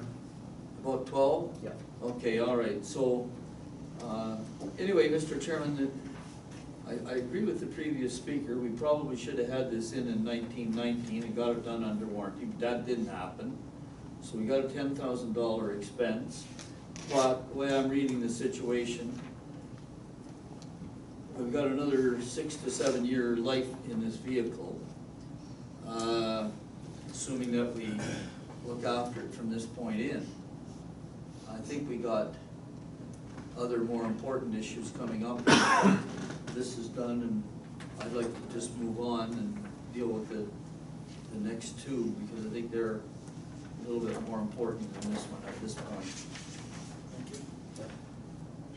Counselor? Yeah, I just have, one question now. We paid $10,078 on that, due to chair to the CEO. And, it says we spent year-to-date $9,409. Is that on top of the 10,000? So have we gone through 19,000 to date? Yes. Actual? Is that what we're saying? Through the chair, that would be correct. So we are over it, but no question. Okay, thank you. Any other, yes, Deputy Mayor? Just following up on, the process, so it was a phone call to Rush that, or was it a visit the truck made to Rush when they recommended the blue oil? Through the chair, I'm not sure if it was a phone call or, Through the chair, no, I made a phone call, concerned about the oil, usage. And we checked with our own mechanic, we checked with Rush, and the recommendation came through that we weren't experiencing any other issues with it, and to try the blue oil. Okay. And it went away. Right, and then Yeah, correct. Yeah, and then I came back there and read that. Can I continue just one more? Jim, Yes, just go while ahead. you're there, is this what's going on with this one anyway related to the same scenario that happened with 7, or are they two completely different No, they're, issues? One sounds like a head gasket, but it's much more than that. No, the Max Force engine was notorious for it, so that's why we made the call to determine the oil. When it went away, we thought, okay, it's just back to normal and it's running, and in April, 2 weeks after, 2 months after, we ran out of warranty. She went bad again. So essentially, and truck 7 had just happened as well. But I said, nope, this one's going back to Rush and get the diagnostics done on it, because the normal mechanics around here don't have that diagnostics.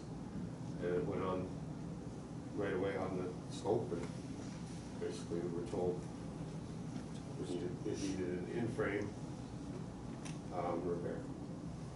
Okay, so what's to prevent, when we put new sleeves in 6, what's to prevent if it's a common issue that hasn't been corrected in a max force engine? So we're gonna sink 14 into this one now to fix it, but what's to prevent it from doing the same thing that happened on 7? They believe with the repair comes how do you say that, an upgrade, and they believe they've rectified the problem that was causing the cylinder sleeves to disintegrate, basically. So it's a chance, but at this point, the truck is one of our better trucks. It does a lot of work for us. My crystal ball Yeah, sure. isn't good, so I'm hoping that it does solve the problem, and we'll know by driving it and monitoring it. Okay, thanks, Jim. I have a comment, and it's somewhat of a question. But in 2019, we spent almost $19,000 on a truck. No engine work done on it? No, sir. What was the 18, can you give me some idea of what the $18,000 or $19,000 was spent on? General safety work, snowplow equipment. So there was equipment included on that? No, we work on the equipment. So every year we bring it in and have it PM'd, and that part of that is the snowplow equipment. And any of the time spent on fixing hydraulics and hoses and stuff like that's all in there. So the 18 does include not just engine and transmission? It's everything on the truck, It's everything other on the truck. than the wear parts, blades, foot plows, that sort of thing. Yeah. Oils. Just one more here. Deputy Mayor, you want back in? If I can. Jim, while you're up, we have 3, this one plus 2 more, am I right in that, or 3 of them total? 3, one's a fire truck. Right, one's the fire truck. So, when we order a new truck and we're buying it from Rush, is this the same motor we're getting, No. the same motor, we're getting a different motor? No, I've never ordered a truck with a Max Force in my whole career, so we traditionally go to Cummins, Enough said. so. Yep. Councilor Littlebaugh. Yes, geez, Mr. Gus, I wish you wouldn't have sat down. Need the exercise. I just have a couple questions on these. On our PM, preventive maintenance, like, is ET Performance doing this on a regular basis for us, or how are we doing our PMs? And are we, these here, from what I looked up, the history, is air filters are a big factor. Do we check them on a regular basis? Like every day? Yep, I have a stock in the shop of air filters. And we clean them every day? Not All every day, night? no, but we do clean them regularly. And we change them, what, once a month? No, they're not supposed to be changed once a month, they're on an annual basis. Once a year? Yep. Or by the hours. Okay. Depending what comes first. So that, we only change those air filters once a year on those? There's several air filters, so some we change every 6 months, so, it depends on the truck too. Okay.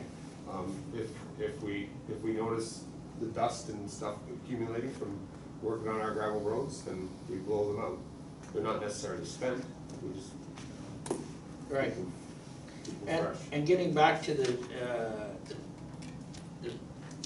PM, are we doing this? Like, I think we asked for this, but I don't see any actual preventive maintenance. Is there one company like ET Performance?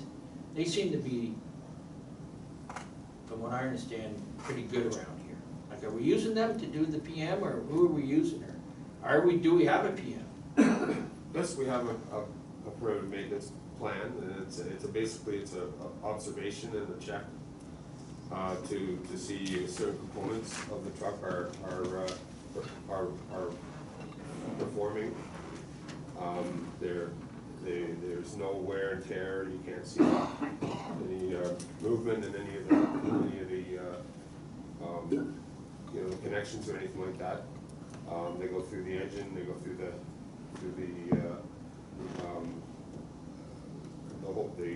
snowplow equipment, the sander and plow and wing.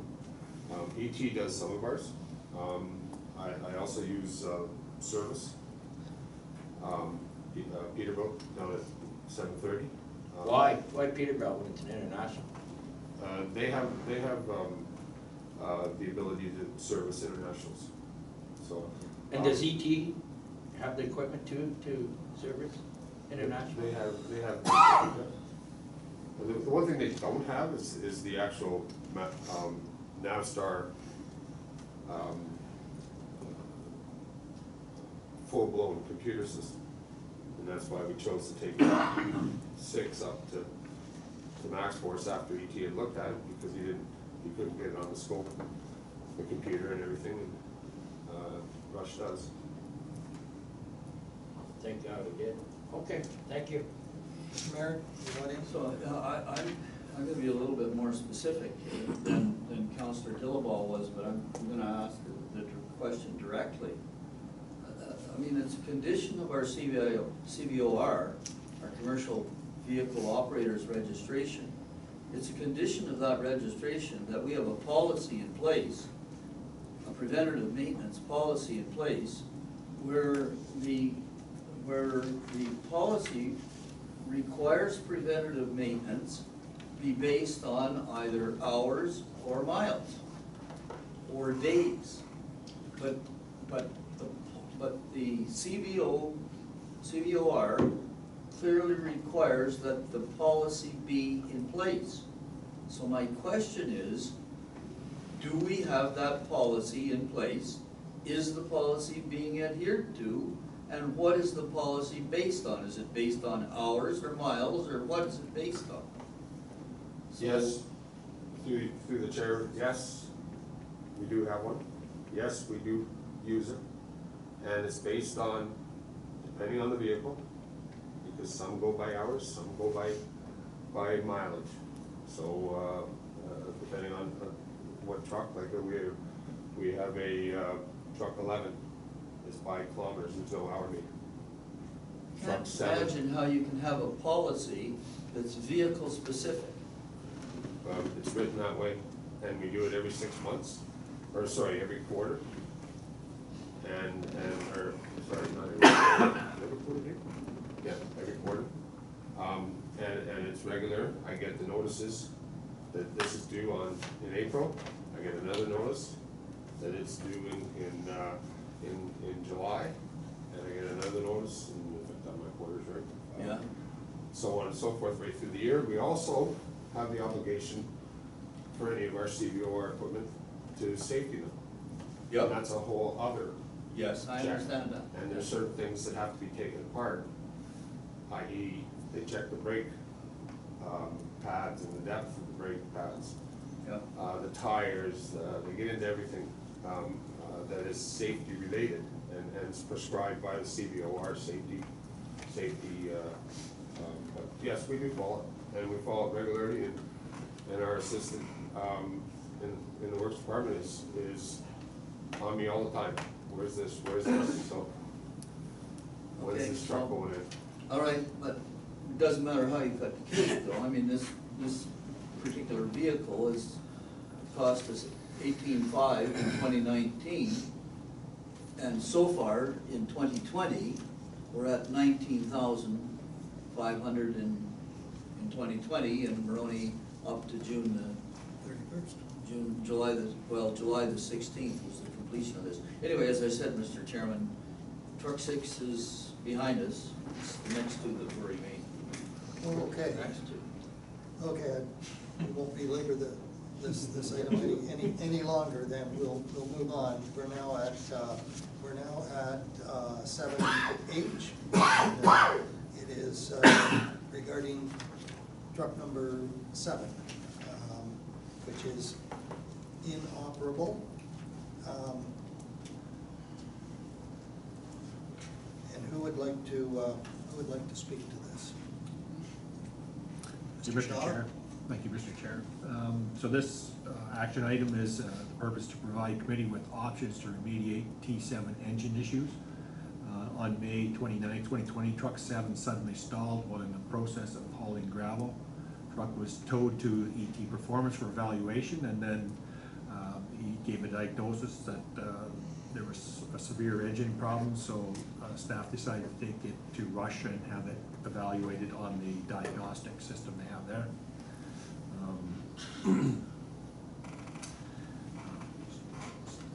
Staff discussed, Rush had basically concurred with ET's and said that there was engine coolant was found in the oil reservoir. The engine would have to be replaced.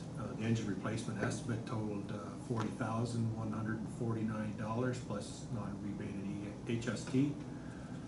Staff discussed the costs with Rush, arguing that although the truck was out of warranty, Rush International should be accountable for engine, considering the MaxxForce engine's historical performance. Rush basically relented and made the final offer 10% reduction for a total estimate of $36,504 plus applicable HST. So basically, staff's come up with several options how to deal with this. Keep truck 8, T8 for one more year. Rush would swap T8 for T7 as trade-in on the current T3 deal. Township would need to invest $4,000 to $6,000 in T8 to adapt the unit to from highway to town service for the winter of 2020-21, and direct staff to prepare and issue a tender for T8 replacement. The second option is replace T7 engine for approximately $37,000 plus HST. Replacement will include 2-year parts and labor warranty and would be completed within 30 days of engine delivery. Option 3, purchase new cab chassis and transfer the plow, wing, and harness from T7. Cost would approximately $130,000 for the truck and $55,000 to fit T7 equipment for a total of approximately $180,000 plus or minus. Timing would approximately be about 33 weeks after ordering. Option 4, purchase a single new axle truck for $240,000. Timing would be approximately 33 weeks after ordering. Option 5, investigate the purchase of a used truck chassis plus $55,000 to transfer plowing equipment from T7 to used truck. And finally, option 6, keep T8 and trade T7 as our option, per option 1, and direct staff to investigate shared service agreement or contract truck. So attached is descriptions for both truck 7 and 8 are attached to this action item. The recommendation is that the committee recommends the council accept option 1 and replace T8 with T7 as trade-in for the new T3 acquisition, and direct staff to prepare and issue a tender for T8 replacement.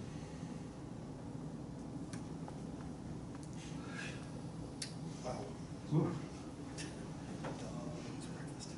I think we're going to have some discussion on this item. I'm gonna start at the far end of with Councillor Dillabaugh. Oh, please don't.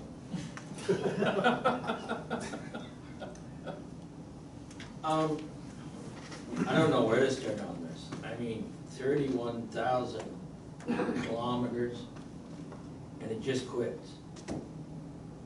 I'm not a trucker, I don't know anything about it, but I've been asking mechanics and other people, something's not right here. I don't know.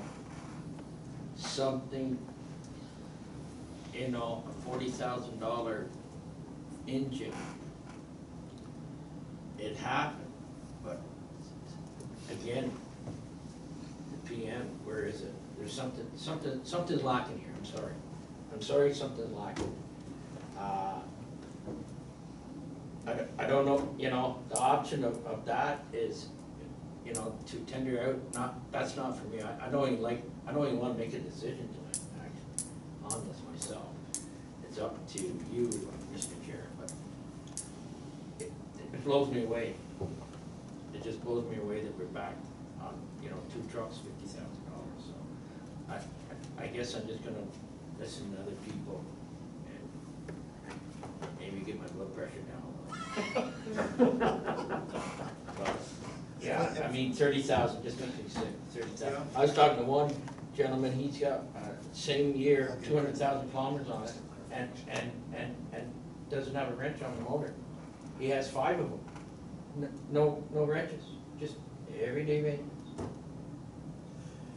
I'm sorry, so that's in the mind of the beef right now. Thank you. Mr. Mayor, if you don't mind, I'd just like to make a comment before I get to you. I was under the impression, to be quite truthful, I really don't know how I got this impression, but I was under the impression that at this meeting, we were going to get a full report as to what happened to that truck. I was expecting International to give us a report. Why I thought that, I don't know. Maybe I was just reading into what I heard. But my question here is, how did that water get into the crankcase? They must have told us how it happened. I certainly don't have that answer. Well, I think we should get it. At this particular time. That would have been the first question I would have asked. There you go. So, Mr. Chair, please. Yes. I Thank you. think the road superintendent may be able to have that. I don't have that answer with me. Thank you. So it was the first question I asked. And knowing the history of the Max Force engine and everything that I've heard about it, sorry, Mike. Oh, that's okay. I'm good. In my research showed that this happens on a regular basis, and it's because of, and I'm gonna try and simplify it, because there's circulation of antifreeze, engine antifreeze, coolant, and it goes through a filter, and that filter also cools the oil.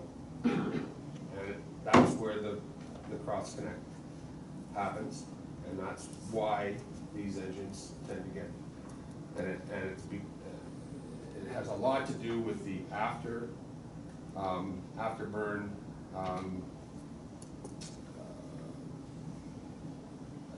all the efficiencies, the exhaust. Emission system, thank you. Yeah. Okay, so that's as close as I can get it without going into technical, and then getting somebody from International here, or Max Force, or whoever. They have had lots of problems. Your guys, as far as I'm concerned, he hit the jackpot on his. I know that there's several other contractors around here that, including one of our biggest contractors, Tackleberry, who sent them all back. Okay, because of the problems that they were having. I know there's one small contractor here that's down 3 trucks because Max Force engines went like ours did all at once. Just stop and quit. Well, they stop and quit in some cases. In some cases, it's like what happened to truck No 6. temperature gauge, no Nothing. noise, no nothing. Nothing. Temperature didn't go up, no Yeah. noise, just And these the PMs are visual. I want to make sure everybody understands that. They're visual. They have checks and balances that they have to go through on the checklist per CVOR, but they're visual. You don't tear something apart that's not broken. They look, they see, if they see something funny going on with, a wear here and a wear there, they'll check a hose here, they check on the hydraulic system, they'll look for leaks. But a PM system is not something that they actually get their hands dirty and take something apart. A CVOR safety is, because they have to. you can tell, I think, noise, if you're driving it every day, little thing. I mean, it's like if it pulls to the right, you know you got a problem there, pull to the right. You know, I guess. And we fix it. We get that. So as far as the PMs are concerned, they're more visual as they go through a checklist to make sure that they can't see or hear, and truck 6 sounded beautiful. Sounded, you can hear it going out of the shop, and oh, it's going out nice. Truck 7, I don't hear it as much because it's down in Cardinal.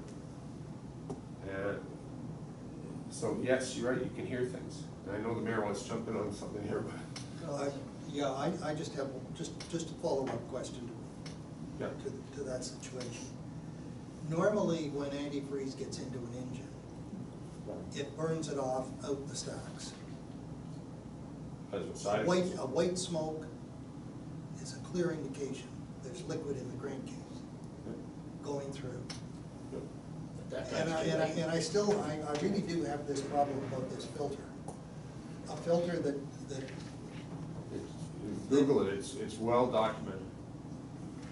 And it's a big problem. but I just can't see one filter filtering oil and water.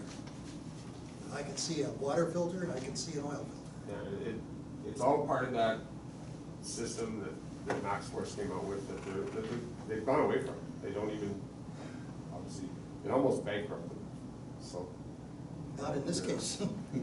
Bankrupting us. Yeah, unfortunately. And that's meant as a jocular comment. It's not meant as a dig in any way, shape, or form.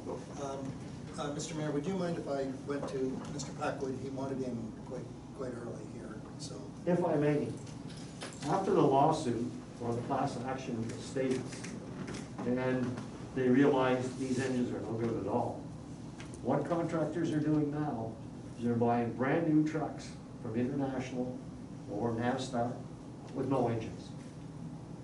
Right off the assembly line, they call them a slip unit. And what they're doing is going to the junkyards and they're buying all the old Cats, Detroits, and if there's a good International engine, they rebuild them and put them in the trucks. And that's what's happening, that's how bad they are. So we're finding without the engines. Yeah, And then put a Cummings in, yeah. I hope. Mr. Mayor, you want it in? Well, just a couple of points. So first of all, preventive maintenance does not have to be total visual, because there are tests that can be done on oil to determine if there are contaminants in the oil. Doesn't necessarily require tearing an engine apart. I mean, when you're doing an oil change, you take a small sample and send it to a lab.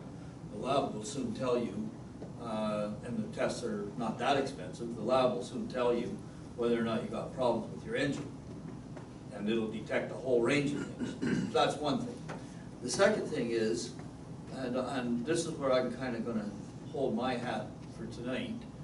And Mr. Chairman, I just want you to know that my dreams the last few nights have been colored with T's. T7s and T6s and T8s. I would have thought it would have been golf teams. But here's my question. On the briefing note, it indicates that we had Truck 7 towed to the Rush Truck Center in Kemptville. They confirmed DT's diagnosis and conclusions. They were asked to evaluate the overall mechanical condition of the truck and provided a quote for engine replacement. Was all of that in writing? And why, and if it was in writing, why isn't it in front of us? I mean, why are we not seeing, well, first of all, if it isn't in writing, it sure as heck should be. And if it is, it should be in front of us here so that we get an opportunity to look at it. That's the first thing. The second thing is, one of the reasons I asked for this full report on these vehicles is because I could not understand the option 1 that the staff was presenting to us. And I'm just gonna focus on the very first paragraph of the first sentence of the very first option. Keep LP for 1 more year. And I can't in my mind understand why the staff would be recommending that we keep a truck that went into service on January the 1st, 2002, on which, this is truck 8, on which we have spent an average of $18,000 a year over the last just 6 years, going back to 14 and goodness knows how much before that. and which is already, according to the sheet I've got in front of me, 5 years over its expected lifespan. And we're being asked to keep that and give up a truck which went into service on January the 1st, 2011, that has 4 years left on it. And the expenditure on that truck, number 7, the expenditures on that truck are averaging $5,000 a year over the last 6 years. So yes, we're gonna have to spend money on truck 7. That's the one that's sick. And yes, it's gonna cost us about, as I read the briefing note, around 23,000. Well, no, 36,000. But once we've spent that 36,000 on an engine, we're told that it has about a 7-year lifespan left. So in the absence of any further information, and I would like to see a little bit more before we make a decision on this, but my point is, we're up against a hard decision here. We're gonna have to spend the money on truck 7 and get it back working again. And let's get rid of 8, that's the one that's going on the trade. We've already agreed to that, that deal's been made, get it off. It went into service, for crying out loud, on January the 1st, 2002, it's 18 years old. Get rid of it. So that's where I'm standing, and I don't know what I'm missing here, but other than the fact that we didn't catch it sooner. That's where I am, Mr. Chairman. Thank you. Deputy Mayor? My only, and it's more for clarification, and maybe I'll make a comment after, but when I was reading through the note, the trade-in value for T7 with the low motor is 13,000, and then the trade-in value for it with a fixed motor, valued at 40 grand, is 23K, right? Yeah. And so, with the option of trading it, are we fixing it and then trading it? So we're just getting rid of it at, because we're talking about switching it with T8, right, and then keeping T8 and getting rid of 7. So, but it didn't involve fixing it first and then getting rid of it, right? It was trading it with the low motor? Correct. Okay, and so, are we comfortable, like, if we fix it, if we make that investment in it, are we keeping it until, because we're about to spend 36K to have something that's worth 23 as a trade-in. Are we keeping it for a long time then, once, like, are we planning to keep it for the 7 years? Is that what the staff suggestion would be? If we fix it, we're riding this out to the end?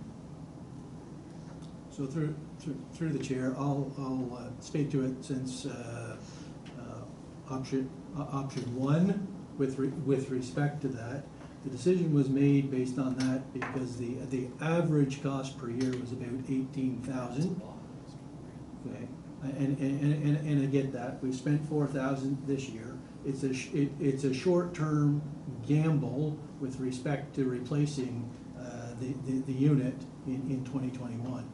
If you're looking at truck 7 and making that investment, I would say that you'd only want to be keeping that for 2 years while it's warranted, and be trading that in and having another unit.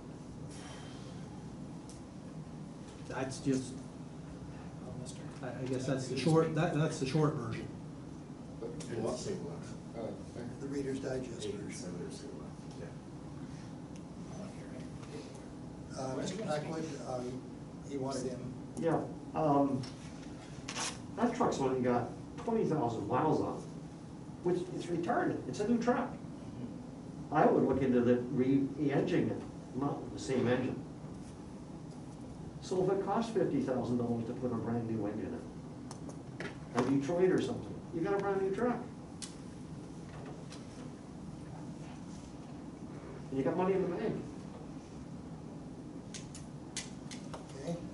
Counselor, so why? Yeah, Mr. Chair. I always look to you for my guidance on this. You're saying, David, it says here the service life remaining is 4 years, but if we go with a new motor, you're saying just run it until our warranty's up and then get rid of it. Is that what you're saying? That would be my recommendation, yes, it would. So it would have 0 kilometers on it, and it probably would only have 15 kilometers when we put the new motor in. But roughly 20, maybe, for 2 years. What do we use this truck? How many kilometers do we put on this truck in a year? On truck 7 now, what's the average? Well, if it's at 31 and 1,000 and it's a 2012. 5,000. Divide, you know, so about, I would say 4,000 a year. Can't see something like, you know, not lasting more than 2 years, like 8,000, 10,000 kilometers. I think, is it that bad? Because maybe, you know, maybe we're right. Maybe we should take it out and put a new engine in it instead of buying a $250,000 truck. And then it'll last us 5 years, 6 years, 7 years. I don't know. But I can't see us getting rid of it. Mr. Mayor? So Mr. Packwood has really raised an interesting issue, and I know we don't do these kinds of things, and it's a shame that we don't. But to buy a new engine off the shop floor would be probably considerably more than the 36,000 that's there. But to buy a used engine out of a wreck, recently wrecked, such as the one that was wrecked today down on 416, not that far from where we're sitting, it's a lot less on the used market than a new engine. So it should be about half price. So I really like the option of re-engineering it and seeing where it would go, but I don't think that we have the expertise to do it ourselves, and it's not the kind of thing I don't think that Rush would want to do. I think Rush is more into the rebuild the old or sell new, but not help us find used and sell used. But somebody that knows more about Rush, and I see Mr. Guest is putting his hand up, are they a full service center, or are they just sell new, repair new, supply new? Mr. Guest. Mr. Guest? Through you, Mr. Chair, in all due respect to Mr. Packwood's suggestion, the changing of an engine from a Navstar to a Detroit, a Cummins, whatever, requires you to change the computers. They don't run off the same computer system. So the $30,000, $40,000, $50,000 is really $70,000 or $80,000 by the time you get into the computers. I give up. Okay, we can't do what a lot of these people do, that buy these trucks. They take all the emission control, the backside off, and that's how they're able to run them. Okay, and because they're allowed to do that, even under CVORs, they're allowed to do that. They can do what was being suggested. So I would not suggest going to anything. Rush will put another engine in, but they'll also put all the computers and stuff in it with it as well.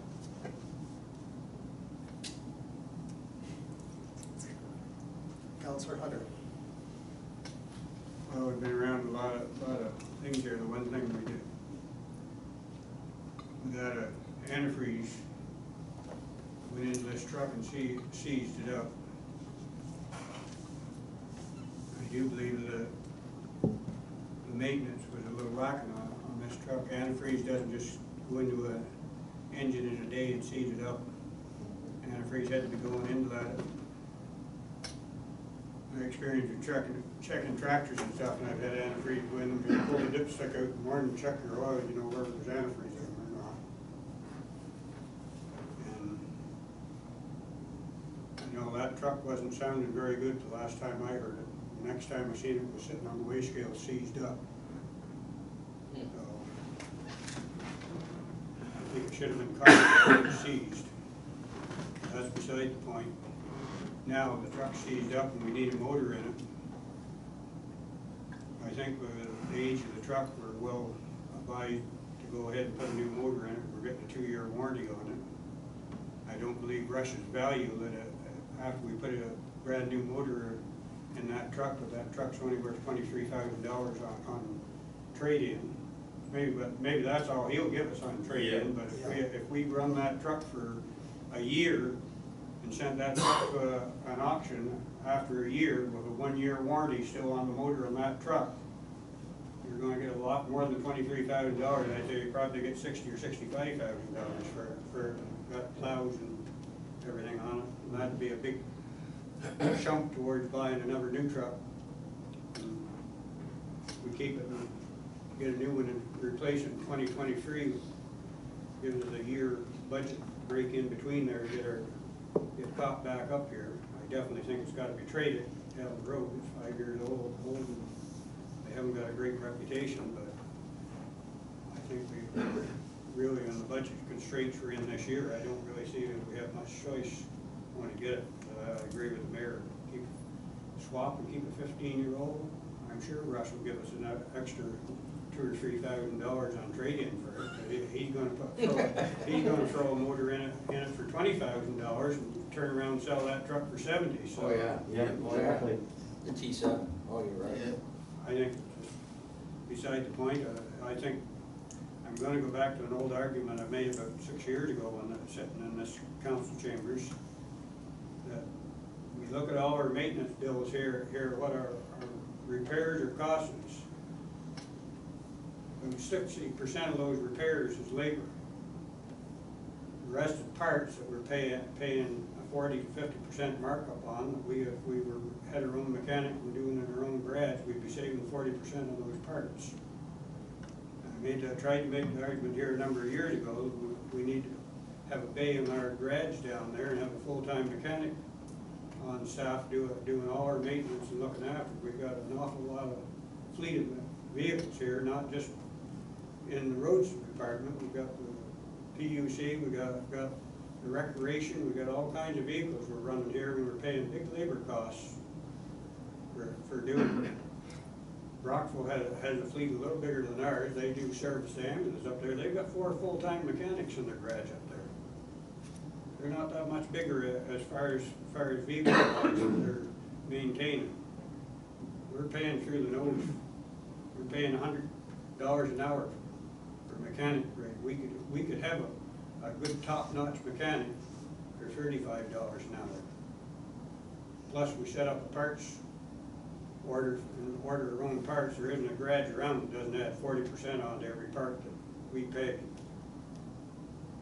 You add in your savings on your parts and your mechanics, plus you're going to have somebody there setting up a regular check that's going to be checking your vehicles all the time. You're not going to run into problems like these up here, because you're going to have somebody with the knowledge and the skill that's going to be checking them all the time. You can't blame. We blame our operators. You can't blame operators. They drive a truck, but they're not mechanics. So that's for a discussion in the next budget. Yes, good point. Well, One I other think we question. got to put the motor in. Just one other question. But I think we should negotiate a little bit. I think they could come. The quote for the 37,000 for new engine, is that an updated version of that engine? Yeah, through you, Mr. Chair, yes, it is the updated with the fix, to the Max Force engine. So, it wouldn't have any of the old system on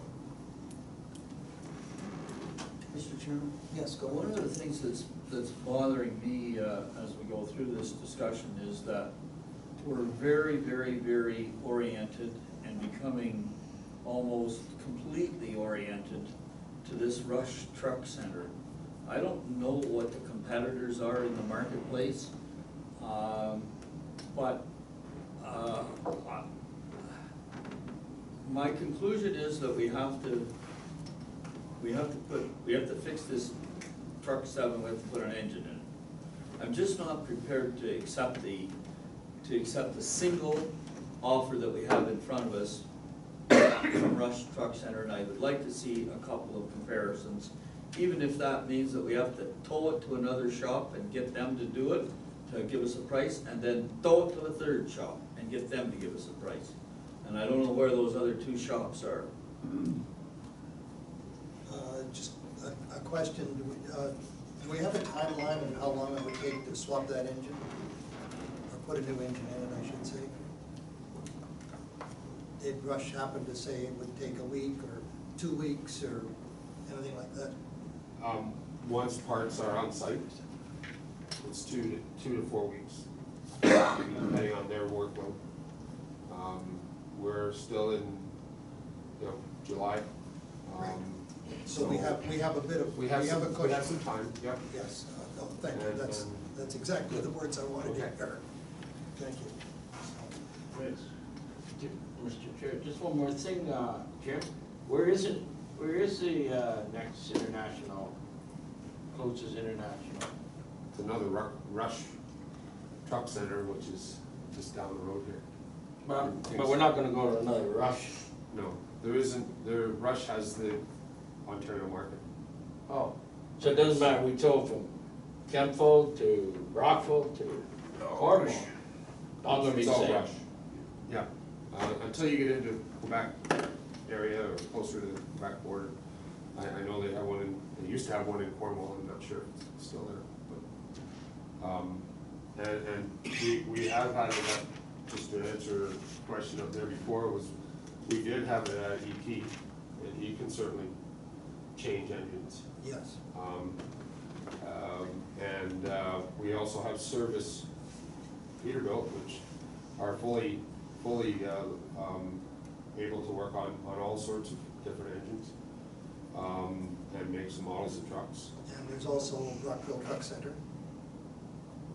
Rockville He's in Truck Maynard. and Trailer, Yeah, okay, yeah, okay. Yeah. I'm not sure if he does the engines. We do send our springs there and such, Okay. but, Okay, he's near Maynard, yeah, I know, Yeah. yeah. I know ET does it. 15, and ET does it. yeah, and so there are options. I mean, it went to ET first.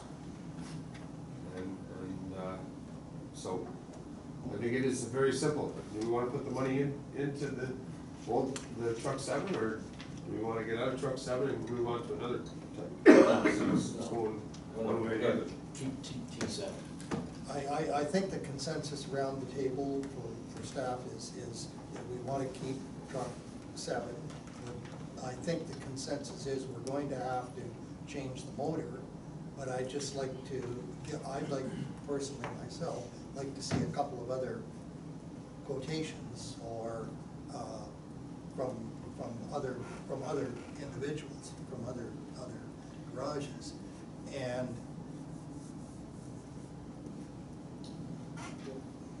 how long, can you give me an idea of how long it would take to get that put together? You are? Sure. Mr. Chair, I don't think it'd take that long at all. And if we're looking at, certainly, I know ET can give us a quote, and Service will give us a quote as well. So they're local, they're not too far away. We probably don't have to tow it. They're both familiar with the truck. Could you have that ready for next Monday night? Could that be? That's pushing it. Yeah, that's why I'm trying. We need- So yeah. the admin finance would be, which would be the second Monday of August. Would that give you enough time? What's that? I think we were correct. Should be, Yeah. Okay, so the feeling around the table, we get another opinion, or a couple of other opinions? Quotes. Quotes. Not opinions, quotes on Quotes. new truck, new motor for T7. Yes. Yes. Okay. So, we're just going to defer this until the admin finance is that the wording I'm looking for? Mr. Chair, might I suggest that we make the recommendation just directing staff to obtain a couple additional quotes in return to committee? Yeah, that's fine with me. All good with that? Okay. And have you got the necessary verbiage for that recommendation? Or shall I invent something?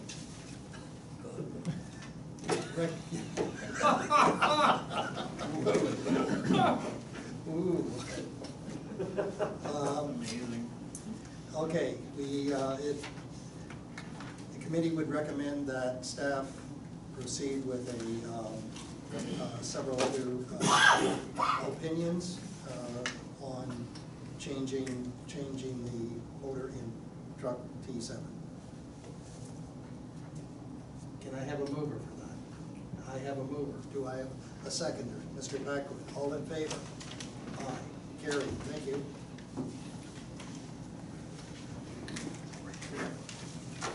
Okay, that finalizes the information items, and we have now councillor inquiries and notices of motion. Councillor. Couple, Mr. Mayor, Mr. Chair, if you don't mind, please. First of all, I'd like to thank the Recreation and Public Works for doing such a great cleanup down at Collegiate Way of removing our dead oaks and some other dead trees. It looks great. Hopefully we can get some trees planted back there, so I just really, job well done, guys, so pass that on to the workers. Second one is, I'd like to, the Cardinal Youth Center is making up community book boxes, and they're putting 2 in Cardinal, one down by Lacey Templeton's, one's up at Ed Bush's on the corner of the 9 Mile, number 2. And they like us to put one in Johnstown. I like to put it up in the community book box by the community center, right across from the first ball diamond. So I'm looking for support on that from staff. Now, these are boxes that people take books to and just drop off, Take- or take one and Take drop one, take one, read one, whatever, yeah. Or bring older. That's right, Yeah. yeah, it's a community books. And Ed Bush will drop them off, set it up, oh my God, it doesn't cost us anything, he's the one that built it. So, Ed Bush Construction, so they're nice looking, heavy, no one's gonna push them over or anything like that. Is that, do we have one here in Spencerville? At the park? Mr. Spencer, you want in here? Yes, if I could just, the one in Spencerville went up a couple weeks ago, and it was the Friends of the Library that had that constructed, and my staff put that up. I'm not disagreeing with Councilor Dillaba's suggestion that they're a good idea. I just don't know if back at the Johnstown Community Center is the right location for it in Johnstown. It's pretty secluded back there, and I would not like to see it damaged. I thought maybe the 416 County Road 2 Corner Park might be the better option. I thought about that, but I was thinking of safety.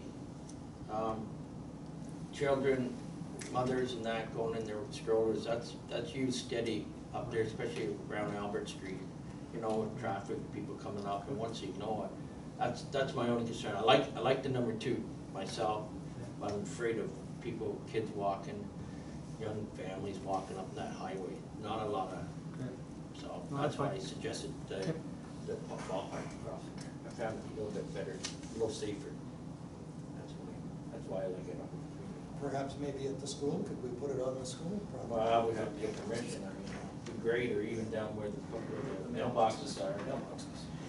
I mean, then we have to get permission. I don't care where, as long as we can do it, but I thought that'd be the easiest. There's all kinds of traffic. So anyways, if I can. So how many do you have? One in Johnstown. Okay, and Total what about three. the 2 in Cardinal? The Cardinal is gonna be at, like I said, at Ed's.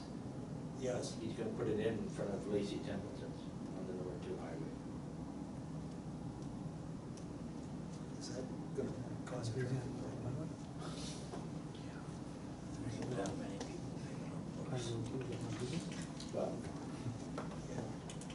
Because there is one in Gardner already. Not that.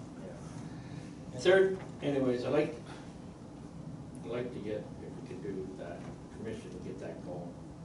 I appreciate it. The third one is, I wonder if we could get the Public Works or down there to look at the Legion had the lights there for, on the horseshoes, and I don't know, it rotted the pole down, there's nothing there. I just wonder if we can't do something with it, put it on the pavilion. Maybe a sensor light or something that turns on at dusk, goes off at dawn, or have one just wired up where they use it whenever they're playing horseshoes. I'd like to know if we could look into that. Deep out. Mr. Spencer, I think we need some guidance here. There was a pole that was down there, but it was hooked up, I believe it was hooked up to the Legion's power. And it came down last year in a storm, and so obviously Rito Hydro, I don't think have any plans of putting another one up there. No, and I didn't want one there. I thought maybe at the back of the pavilions, you know. We can put one up. Well, probably two or three, or two anyway. There would be a cost to run, you know, obviously to run some wiring. Like we do have electricity in the panel box over Yeah, I realize there it. at Yeah. the pavilion. Yeah. So we could run some wiring up through the roofing section of the pavilion. We look at that over and the there. cost, maybe, and I get back to the Legion and the Horseshoe Association, whatever. Sure. Appreciate it. Getting back to my book box, can I throw it up there at the set on the table here? Put the book box exchange? I'll start at this end with Mr. Bush. Yep. No problem. Mr. Packwood, Councillor Hunter. See what it costs. Not gonna cost nothing. There's no cost. You don't hear that too often. Mr. Mayor? Provided the location is agreeable.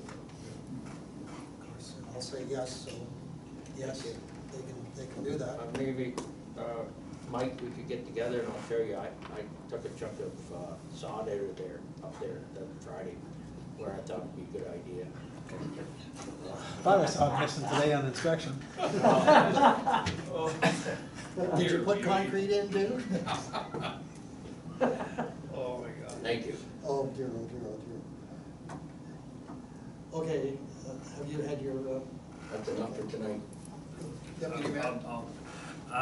Picking up on where Steve was complimenting staff for getting rid of the trees that are there, I quite concur. You'd almost not even know they were there. It's really well done. However, scrolling through and seeing that SNC has a call for community groups to help plant more trees, and it just says, you know, I'll read it quick, that SMC has amended its community environmental grants program. Now, I don't know if we qualify for this or we don't, to help groups access funding for community tree and shrub planting.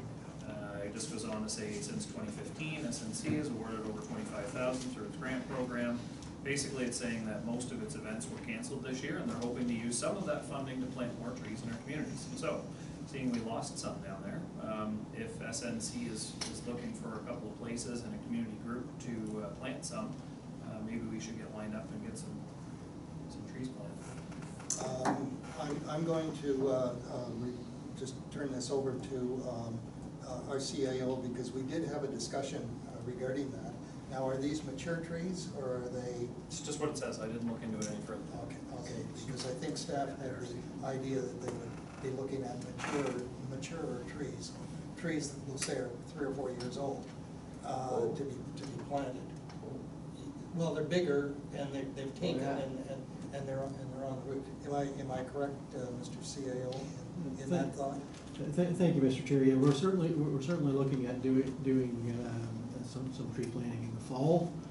If you recall back about, I'm going to say 4 years ago, that we did some tree planting with South Nation on the vacant lot across from the library in around the cenotaph, and I'm gonna say by the tennis courts, I believe there were a couple more, so. So we can certainly check to see if South Nation Conservation can partner with us in the fall as part of that project. So we wouldn't be interested, I guess what I'm asking is they're making the call for community groups now, we wouldn't be interested in it now, we'd rather wait till the fall. I think the fall is a much better chance of success rate. There's a difference here, though. They want a statement of intention now, Correct. and the planting takes place later. I believe so. I know, I think the last project we did was in the fall, if I'm not mistaken. Okay, can I do it this way then? Can I look for support from the table to direct staff to look into this call for funding, then so that we don't miss the opportunity and wait till fall until it's too late and end up having to pay for the trees. Maybe they're looking for it for now. That way we can just move ahead. Yeah. Well, what bothers me is if they're gonna be little wee tiny. No, let's not get into that. Yeah. They say in their briefing note what they've got, and they're talking mature trees here. Sounds like it. Okay. But if we don't inquire, we don't know. Yeah, It's well, not- we're Will you look certain- into that? yes. Of course, yeah. Staff will look into that. Thank you. Good. That's it for me. Okay, and I had tree planting, but it's been looked after, so that's good. Okay, we'll move on. Next item is the mayor's report. Okay, so just one thing, so just prior to the meeting, I had a call from the warehouse developer that we've had several talks with, and still interested in a piece of land, but a different piece of land, and promises me that I will have an expression of interest by email tomorrow. I'll bring it to the council meeting on the next Monday night. If it matures, I've told him that I would like to see something in the form of a formal offer. He doesn't want to go to the expense of a lawyer to prepare a formal offer until he gets a clear indication from council that this new particular piece of land that he's interested in is available for sale. So I'll talk to the CAO over the weekend, or over the week, just to make sure that this particular piece, which is owned by the township, has been declared surplus, and that we have a valuation on it. And we'll proceed, if he sends me the letter, we'll proceed to an in-camera session next week to deal with it. That's it? That's it. Okay, that brings us to question period. To go back to the beginning where you were talking about the clean yard signs and the Yes. positive reaction, Yes. can you give me an idea of where some of these are? Yes, there is, when are you gonna be there, tomorrow? I can give you a location of one if you're gonna be there tomorrow. Okay. But it may leave tomorrow. Oh, it may leave? Because it's only up for a week. Oh, it's only after a week. Yeah. Do you have new ones coming? Mine's still. Do you have new places that you're Well, going to be putting? okay, this is what I'm gonna do. I'm gonna let each counselor tell you where their signs are. Ah, How's that? all right. Counselor Hunter? The one for this week is in the north, in my riding is on County Road 44. It's Marguerite Dinsmore and Alan Becksted's place. It's just north on 44. Do you know the blue number? I don't have his Okay, blue number, the sign's right at the gate. okay. So maybe I can talk to you individually about that. Would that be okay? Or do you want to just do it this way? Rebecca wants to get in here. Okay. So I'm gonna let her, Through the chair, Veronica, counselors submit their yard of the week posts to staff, and we then post them on Facebook in a timely manner. So I believe you follow our Facebook, Okay, and if you go there, then you'll see the last couple of weeks okay, and all future posts as well. all right. It'll make it easier probably than trying to track everyone down each That time. makes it clearer, thank you. yeah, I think that's a great idea. That's all I have, thank you. Okay, thank you. Okay? Mr. Chair, could I get some clarification on our yard, new yards? Is it weekly or is it bi-weekly? I thought you three went one week, and Mayor and I went the next week. I did too. And That's- then yeah. Council Cameron's been going every other day. Well, he doesn't wanna miss a yard and cart. No, it's only every other week, it's only. I don't blame It's him, only but weekly. I felt bad that It's- I've had mine up to 2 weeks. It's not every whatever, it's just every week. Oh, it's every So, week. however, I'm going, because this is council's week, or the councilors' week to put signs up, I will be removing the sign tomorrow and putting it somewhere else, which I Well- will indicate to staff. Well, just so you know, your weekend's on Friday, mine starts on Friday. Well, no, mine always Friday, started on Friday. Sunday. Okay, so we put our new signs on this Friday, is that right? No, we do. The mayor does, the mayor and the deputy mayor. You should have put yours on the No, weekend. I see, and I misunderstood too, I Yeah. put mine out last Friday. Yeah. and But you- it's there for and 2 you did it weeks, the right so. way, because I'm not. She'll be really happy because the longer it stays, she actually said it can stay there all summer, so she's Well, quite I'm happy. putting about it. another one on this Friday too, so. This is serious business here. Anyway, thank you very much for that.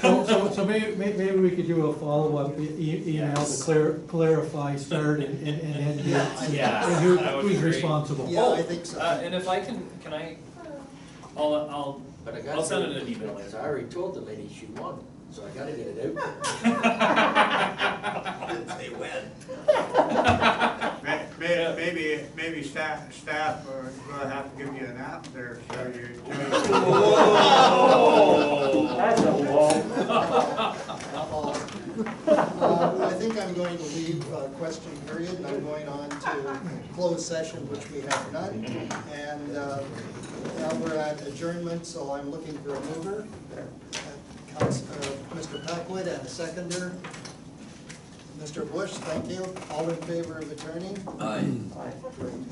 And the adjournment is at 9:02. Again,